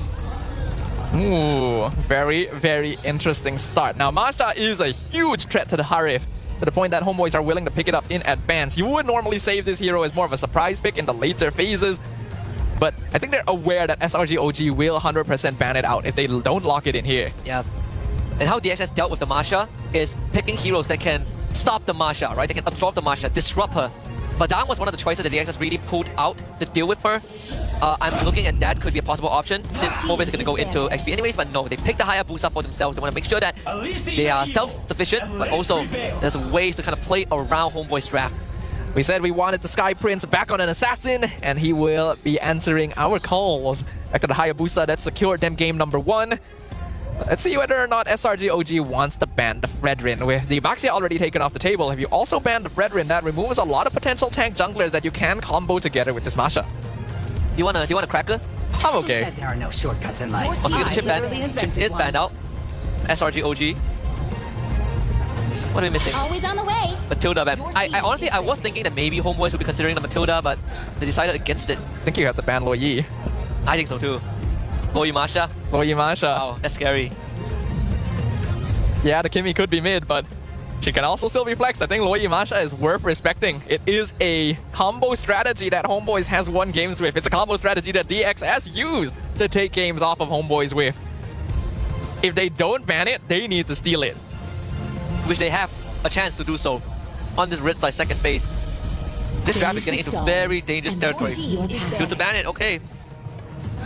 Okay, get rid of the Loyi. That means the Fredrin is left open. I think SRG OG need to prepare themselves for the possibility that Amal will be going... Oh wait, no. The Joy's already picked up. That is actually interesting. It means that Homeboys might be a little less tanky in general. They're only missing mid lane and Roam. But there's no Matilda too. I don't think you want to go Matilda anymore. You would be way too squishy. Yeah. Your team Aram is bad. Makes sense. If you are going to be playing a composition that lacks durability, you don't want to give your opponent more HP. So what are the last two pieces? Cho? Jawhead? Fast heroes? Even the Franco kind of doesn't feel too bad, right, for Homeboys? I think... right now, for SRG, they should probably lock in mid lane first. Oh, never mind. So taking a page out of what DXS did. Yeah, I think that's fine, actually, because stealing away the Badang to make sure that Homeboys doesn't have more setup to play around with is pretty good. Pickoff is alright, Cho is good, Franco is not bad, but a little risky to play in game 5. I'm looking at the Juicin again. Does Homeboys want to take it? Or is it a viable pick for SRG if she does go through this to the last pick position? So they take the Mincet. Whoa! And Glue. Talk about a game 5. Is that a Mincetar? Wait a minute. Roam? Is it a Mincetar Roam? Who's mid? Who's gold? Mincetar gold! What? Blast to the past! We've seen this. What was it from again? Was that Toda? Someone has played it before. I know that Momo plays a lot of Mincetar, but not in gold. Someone's played Mincetar gold before. Whew. Oh man, so long ago. Was it Chiku? I wouldn't be surprised. I feel like any creative pick you could just attribute it to Chiku, guys, and it will probably be correct. That's really interesting. Honestly, I was wondering if a Mincetar might pop out last game because there were so many dashes happening. But I'm really surprised. Oh, what? What? We get the Ogan now? Oh my... Oh, what? Oh my god. The Glue Roam. Wait, I forgot about it. Glue Roam too. Glue Roam. The gloves are off, Gimme baby. mid. Mincetar gold. Odette mid from SRG. It is a mage hero that is not affected by King's Calling. And she does not care. It's hard to Thunderclapper also, right? She blows through a health bar, but hey. You naturally build Winter Crown. Naturally build Winter Crown, alright? This is it. This is it. We wanted to see how far these two teams can be pushed, how deep the pockets are, and I think we have achieved just that. It is time! The final game of the upper bracket finals! Will the Homeboys be able to call the Kings down from their throne? Or will SRG OG sing them their final swan song? The Land of Dawn shall open up once more for the final time in Phase 1 of the Season 15 playoffs. When the clock strikes 12 tonight, we will have our first representative who will be heading to Riyadh for Mid-Season Cup. The timing could not have been more accurate. We'll see if SRG OG can finally bounce back, right? They have attempted the Frederick twice, and early aggression in the mid lane is going to enable them to get some breathing space against Izanami's Kimi.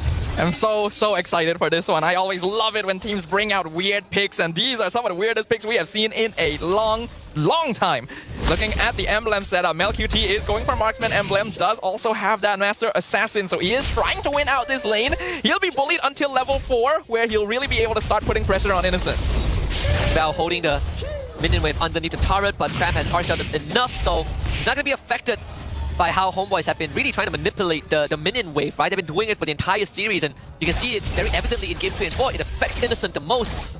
But I do wonder, how is this Mincetar going to play into that mid to late game? How effective would it be?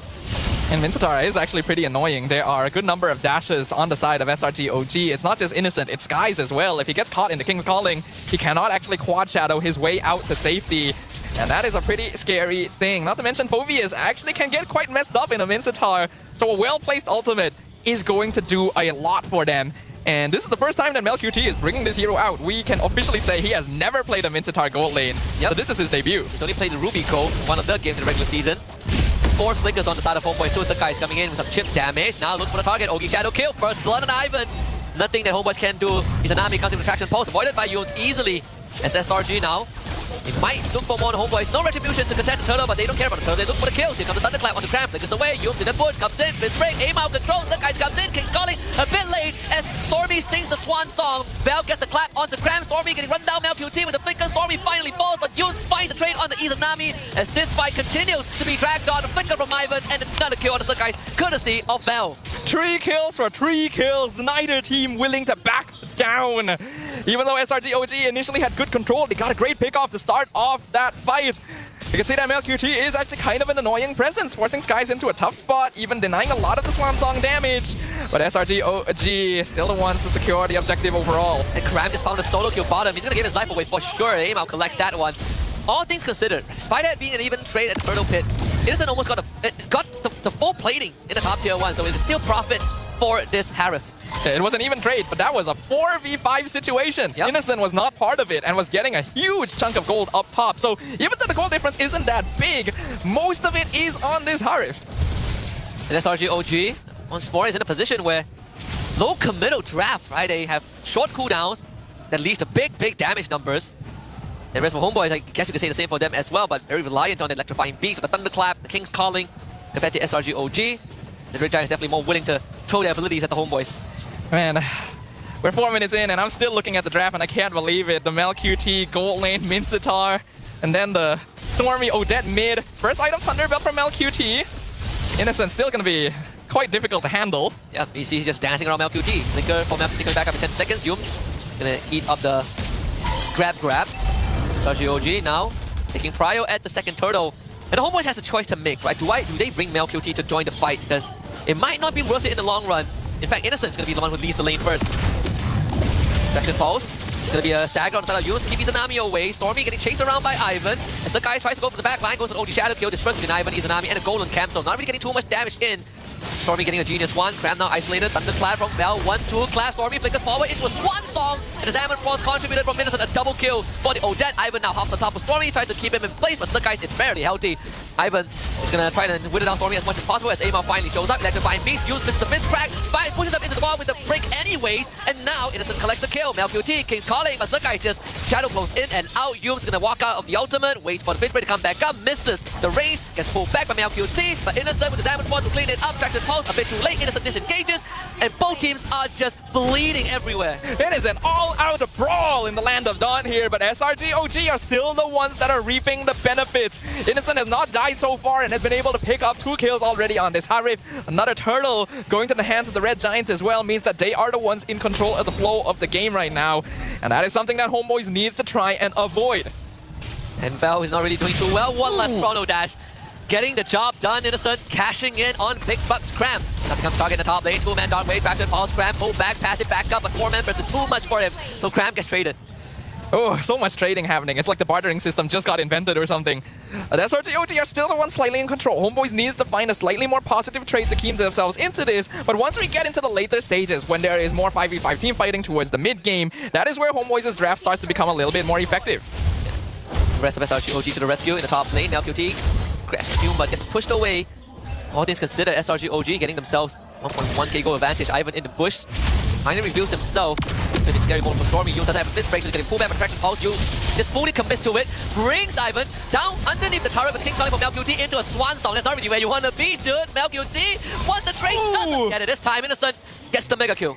If the other members of the Homeboys stayed just a tiny split second longer to help DPS Stormy, they could have at least traded there, but they weren't willing to risk 3 players standing inside a Swan Song.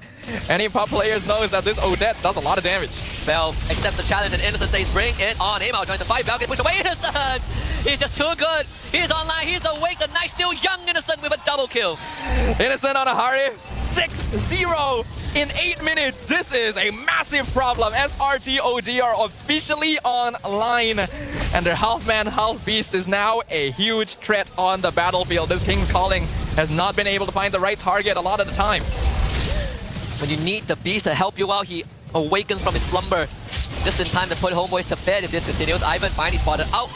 Yu's not in the best condition. The fight is going to bring Ivan far away from his team as possible. So now Ivan is stranded and isolated. He's going to be bursted down by Innocent and the rest of SRG. MelQT tries the King Calling and the drag back, but it's just not enough. SRG OG too far ahead. Cram now goes on the bell. Where are you going? Little Masha, nowhere but the grave. SRG OG with 3. This Odette pick to counter the Mincetar came out so fast. It's like Coach Arcadia and Stormy have been dreaming about it their whole lives. You pull me in, I pop the Swan Song, and then what are you going to do? Just get melted down. It's so much zone control and allows Innocent to freely dash around in the Zaman Forest since Homeboys cannot afford to walk in and threaten it. The lead slowly building up more and more for SRG OG, and if Homeboys are not able to turn this around soon, things are going to start getting very dicey. This Mincetar and Odette interaction feels like those fever dream TikTok clips you see. where a Mr. Ta gets made fun of by putting an Odette into the rest of the team. That's basically what's happening here. Amal did just finish Holy Crystal though. So that's a good power spike. He has not really been able to freely threaten the backline, and at the same time, Stormy gonna be finishing his own Innocent. Already got one much earlier because this Harif is so rich actually. He has nearly doubled the farm of MelQT. He is eating good. The fact that MelQT went to Thunder Bell too is not really getting full value out of it. My math is not that good, but 2 Holy Crystals look better than 1 Holy Crystal. Yeah, I do feel like MelQT may have needed to just commit the full damage if you are on a gold lane Mincetar here. Lord going to eventually get cleared up, but we're only 10 minutes into the game and all the external towers have already fallen. SRG OG have brought their full strength to bear. They know what is at stake. They know that a victory here is all it takes to send them back to MSC. And they're not about to let that chance go. And like Go just said, boys, let's close it out. Let's end it right here, right now. And odds are looking incredibly good. I mean, if you're SRG OG, you don't really need to do too much. You know, just wait for the next Lord, secure it, or we make that one last dance down that mid lane. Concentrated energy for Innocent. I think one thing that a lot of people overlook is the fact that Harif's passive is kind of illegal. You know, 35% hybrid lifesteal maximum on top of concentrated energy, Starlim's sight. Not really sure about that, Muntan, but hey, you're the developer, not me. I think the entire hero is illegal. There's a lot more to the design going on than just that passive. It's just one part of a whole. And when you put it on Innocent, it just becomes cursed, basically. It is too much to handle. The Mincetar was meant to try and create pressure on this Harif, but in order to do that, you need to be controlling the lane somewhat early, and you do still need your side of the map to be affected by your team somewhat. SRG OG have denied that right from the beginning. Sky is clearly much more comfortable playing aggressively on this Hayabusa, and the difference is clear to see. I felt like this Ivan Blue Roam was... It's just taking it one step too far forward. We'll see if he can make a difference here. Trying to jump onto Innocent. They're going to try and get onto him. Innocent able to buy some distance. Meanwhile, Stormy. Sakai spots Izanami away. King's calling this time. Innocent, he just cornered. Great dive from the homeboy. Stormy does not have the Swan Song anymore. He's going to be bursted down by Bell. Using the flicker, re-engage. Takes down MelQT in the process. Cram will try to chase down Bell. The Dark Wave misses. Izanami assassinated in the process. Bell will get his health bar back. The fight plays into 2. Ivan takes down Sakai. And suddenly things are looking great for the homeboys. Not really sure if Cram can continue the chase. It's gonna let it go. This is absolute chaos! Chaos is unfolding in the Land of Dawn right now. Because right when things looked bleak, Homeboys finally found the chance to lock down Innocent in the King's Calling. And even better, inside the pit, so that he wasn't able to walk out of that situation. And despite all of that, SRG OG still press on with the attack, and they still end up trading somewhat evenly. But Skies being taken out at the very end is really good for Homeboys since they can start on the Lord. This is a tipping point for sure. No flickers, no big ability Swan Song. And the Diamond Force, they just blow up Homeboys. Gets the Lord in the process. So that's the silver lining for the homeboys, but SRG OG are not going down without a fight. You need to respect the Swan Song. You cannot get caught out like that. The two-man fist crack into the circle of death from Stormy. And no one is surviving that without Amal. I thought for sure SRG would take the Lord, but nope, Izanami just keeps pelting away with that gun back there and actually steals it away. This means that SRG isn't able to use that fight victory to actually get more structures on the map. Looking at the itemization, MelQT is starting to get close to completing that Trinity. Vel is a little bit behind on farm as well, only just completed his 3rd item, but that should be enough to start really threatening Innocent as well. Old Boys needs to continue recreating those situations. They need to blast this Hare first, otherwise there is no way for them to win the fight. Stormy just got the Winter Crown too, mid-fight just now. They have a fresh sort of invulnerability. Innocent with the Oracle, even more shield on top of what he already has. Big ticket items, Malefic Dwarf for Sakai's. Even when we look at the mid lane comparison, this is insane for Stormy. The damage per minute. And Odette has always been like this. It's just never really had the opportunity to truly shine. But the amount of DPS output is so ridiculous since you don't really have any way of locking people down inside that circle. Yeah, last time we saw this, funnily enough, was SRG OG against RQ Hoshi in the M6 group stage. Oh no, the playoffs actually, where Rince brought out the Odette in one of the games. I think it's a mid laner classic. If you played mid lane long enough, you can probably play Odette. Yeah, shout out to Kingdom. Winter Crown for Cram now. I can't believe we are somehow being dragged by homeboys into this late game stage. I mean, they've done a fantastic job, right? One catch on the Innocent gave them breathing room, the Lord Steel, Lord Secure by Izanami extended the lifeline. When do we reach the point where the lead stops mattering for SRG OG, or are they always going to be a step ahead as long as Innocent is alive? I think it's more of the latter, just because Harif scales up that well, but Homeboys has the King's Calling. That is actually a tool to deny Innocent, especially if they also stack it up with the Thunderclap. The damage output will not matter if Homeboys are able to position correctly. They have the damage. It really does come down to the execution, and if they're able to avoid the Swan Song and the Zaman Force, then oh! Whoa, Cramp! He's so deep in, use the steal from behind. They want to look for Melkio. The guys is Stormy in the fight. The Swan Song doing so much bell. Just melt, and Innocent free to do what he wants. Here comes Yoons, re-engage. SRGOG have found the pivotal fight. Melkio T, he's just poking away, but that spear is about to be down. One last fist break into the wall, one last break, one last push, and one last kunai to the face. SRGOG have found the jugular of Homeboys. Hang him up, quarter him, bleed them dry. Selangor Red Giants, OG Esports are going to Riyadh. You may be able to draw blood against the Giants, but they've got plenty more where that came from. A long series, a slugfest that has lasted way longer than many of us would have expected. But it all ends the same. The path opens wide once again for defending champions. Selangor Red Giants OG Esports will be going to MSC. A chance to defend the title once more and restart the golden run. Of course, they got to start by winning the local league, but they put 1 foot forward already. But commiserations to Homeboys for this loss. They will now have to wait at the lower bracket finals for the winners between DXS and Aero. But let me tell you, this is absolute cinema. This is money well spent to come to Stadium Juara, and this is a damn good best of 5 for Homeboys. It may be a slightly disappointing result, but it's all smiles for the Homeboys. They know that they have achieved something that many teams have dreamed of. They have pushed SRG OG to their utmost limit. They have forced them to pull out pocket strategies and niche counters that no one else was predicting. This is where it's at, ladies and gentlemen. This is the level of gameplay we wanted to see in the playoffs. Even Coach Erpan interacting with Becky probably saying something like, you sly little fox, where did all that come out from? I thought you had nothing left. But what a moment to celebrate. I think we can only close this out by throwing it to Rose for an interview. Ladies and gentlemen, inilah dia wakil pertama Malaysia di MSC 2025. Give it up for Selangor Red Giants OG Sports. Wow, kita ambil hampir 2 hari untuk mendapatkan first grand finalist ya. Agak lama tapi korang suka tak? Suka kan? Best kan? Rasa puas beli tiket? So, now, so guys, first of all, how is it like representing Malaysia sekali lagi di pentas antarabangsa? Okay, first of all, Alhamdulillah kita dapat secure tiket ke MSC. So, mana yang free boleh follow. And ya, rasa bangga, rasa bersyukur je lah dapat secure tiket tu yang paling penting. Okay, tiket tu paling penting. Now, let's talk about MSC itself. Kita tahu bila kita dominate dekat satu negara, satu liga, mestilah ramai orang akan tengok kita lah kan. All eyes are on you guys once again. King of the regular season, Raja regular season, dapat tiket pertama ke MSC. My question is, macam mana SRG akan kekalkan momentum untuk mendapatkan hopefully three-peat and of course, hopefully back-to-back MSC champion? Apa key point dia tadi? Macam mana korang... janganlah marah. Sabar. Oh, okay. Sabar. Macam mana nak kekalkan momentum? Yes. Relax. Alright, I think kita orang just keep the momentum and buat apa yang kita orang tengah buat. Just don't... Mungkin boleh tukar sikit lah sebab hari ni macam sway sikit. So, kita kena tukar sikit kot. Dia macam rocky sikit. Rocky, ya. I think bagus terlalu awal sangat hari ni. But it's okay, part of training, endurance also. So, it's fun lah, ya. Suka ke main 5-5 game macam ni? Full series suka?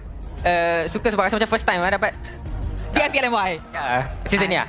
So, kalau you guys, korang dah memang layak ke playoffs, ke grand finals lah. Korang nak ke main 7 game dekat grand finals nanti? Nak? Tak nak? You want 7 games? Oh, Becky marah. 4-0 bro, 4-0. Okay. Penat kan? Alright guys, kita dah saksikan perlawanan yang I rasa paling sengit untuk hari ini, betul? Tapi siapa yang MVP? Nama. Uish, banyak nama yang keluar. So apa kata? Kita tengok MVP perlawanan ini in 3, 2, 1. MVP jatuh kepada... Bukan. Bukanlah Becky. Innocent! Okay, Innocent.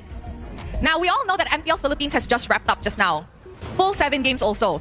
And the Philippines representatives for MSC this time around is TLPH and Onic PH. Both of which has actually beat you guys in your previous tournaments before. TLPH sent you guys home early from a tournament last year. Onic PH dropped you guys down to the lower bracket in M6. So I'm gonna ask you, how do you think you will do up against the gold laners this time around? Tagalog, sige. Pagod na? He said he's tired. Yeah, anong sa tingin mo mangyayari pag nakalaban mo yung gold laners ng Pilipinas ngayon? Pahamin! Feeling ko mas okay kumpara dun sa M6 namin. Siguro katulad siya nung sa MSC namin na sobrang smooth ng laro namin tapos yung chemistry namin solid. Kasi mga scrim body naman namin yung mga yan kaya laban-laban. So, saya translate Tak, dia cakap actually, dia rasa untuk kali ni bila dorang jumpa sekali lagi di pentas antarabangsa, dorang macam ada momentum, ada aura MSC tahun lepas. Dorang cakap chemistry macam tu, momentum macam tu. And of course, dorang pun macam tahulah macam mana dorang main sebab dorang pun pernah lawan dekat Scream dulu. So, okay? Rosa translate. Tapi, one last question, Innocent. How do you think your Clint will go up against those two gold laners? Your Clint. My Clint? Yeah. Depends because I'm practicing my Angela on RG. You're practicing your Angela and RG. Sumpah. Bagi Rose kerja OT, lepas tu nak sumpah-sumpah dengan Angela kau. Aduh. Okay, maybe I'll talk to someone more serious. Coach Ark. Coach, congratulations, Coach. Thank you. Okay, one of the masterminds behind Selangor Red Giants OG's punya victories and accomplishment. Now, Coach, we know that there's only one more slot left for Malaysia in MSC. In your opinion, as a coach who has been to multiple international tournaments with these bunch, what do you think is the qualities that they truly need in order to succeed in MSC? I think it's about being resilient because going up into an international stage, everyone has their best representatives such as PH and Indonesia, and you really have to test your limit, not just when it comes to the mechanics, but also mentally as well. Because like what we experienced last MSC, we had to go to a Game 7. So those kind of things, you really need to be prepared on whatever situations happen in the international stage. So it's more towards resilience, mentality, stamina, everything. Yes. Who do you really want to go with? I think a lot of teams are deserving because you see, right, the Exol there, so like being a Dark Horse, Aero being strong, Homeboys being strong as well, and it would be nice if ever we share, but I just want to say it's nice to see the Flame Boys back again, and it's been a good experience competing with Homeboys, just like Season 13, so it's very something exciting for us. So I think anyone who wins just really deserves the spot. Yeah. You're right. Whoever wins that slot, memang deserves the slot. Yes. Thank you very much, Coach Ark. And with that, before we wrap things up, Coach Becky. Now, Coach Becky, sebagai coaching staff, SRG OG, and of course, as a Malaysian, apa yang Coach Becky nak promise kepada Malaysians on your journey in MSC kali ini? I feel pretty good right now because we can see the quality of the MPL Malaysian team is really increasing. Every game is really challenging to watch. So I feel like us having some challenges in MPLMY as well is a very good sign that Malaysia is gonna compete in MSC with a better standing, hopefully. Yeah.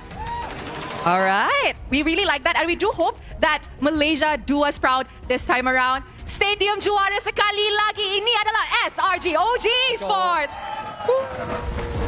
Dah, itu dia. Coach Becky sudah jadi Odette. And with that, let us show it back to the casters to finalize Phase 1 of playoffs. Casters, back to you guys. Thank you very much to SRGOG for making sure Odette is going to appear in all of our ranked games from now on. And of course, the Innocent as well for becoming the MVP of the match. He just remains consistent, you know, even in the games where he's getting run down. His worst performance this series was on that Bruno, and no one can really fault him for not being able to perform. But otherwise, every single time you need him, this man is there. He's just Mr. Reliable, right? Like, there are games where things are tough for him, you know. Innocent is not immortal. He also has situations where he can't get out of. But every single time when you need him to step up, when you need someone to tell you, to assure you that the game is under control, that can bring you back, it is Innocent. He's done it so many times. I'm surprised he hasn't gotten a Dato ship or something, you know, because, for instance, in Season 13, he's been the star of the show. Season 14, he does the same, even at his lowest point. And now in Season 15, he does it again to bring them to Riyadh. Oh, what a series it has been. It has been a great time. But this last game definitely felt like it was decided by the draft somewhat. SRG OG was playing largely standard with the exception of this Odette. And this Odette was designed to specifically counteract what the Homeboys were bringing to the table. While the Homeboys did try to counterplay a little bit with this Masha and Mincetar to deal with Innocent, the sudden appearance of this new mid laner in the hands of Stormy was something that they were not particularly prepared for. And putting Ivan on the glue roam as well made it very difficult for them to actually initiate a lot of their team fights. Yeah, it's very flicker committal, right? You had a flicker, grab, flicker, King's Calling. They pull it off once or twice. That was the one where Innocent got stuck in the pit. But high level of execution. Every single time we kind of come down to talking about these kind of drafts, we always like to just tell teams to pick drafts that are easy to execute. I mean, Homeboys, they definitely have the capacity to pull it off, but we also saw the limitations. Yeah, I like the creativity. I always enjoy it when teams are willing to bring something different to the table, but considering the stakes on this game, it might have been a bit of a risky one to attempt something like this, and it ended up biting them in the behind. But I gotta praise Homeboys. It is the first time that a local team has been able to push SRG OG this far, one game away from potentially securing that MSC slot for themselves. They're going to have some time now to prepare for Phase 2, and I think they are still genuine contenders for that second spot. Just like Coach Ark said, right, even he himself couldn't really confirm which team he would rather accompany them to Riyadh. It feels like every single team is strong. Great storylines all and all around. The rebuilding of Homeboys, the new era. We got DxO, the rookies from the MAL scene really making a name for themselves. We got Aero Esports, formerly Red. Also a roster that has really changed since the arrival of Hazel that elevated the rest of the team, but also credits to rookies like Zkif who play as if he has been in this league for a long time. I think the games that we were able to witness today are a true culmination of what we have witnessed throughout Season 15 of MPL MY.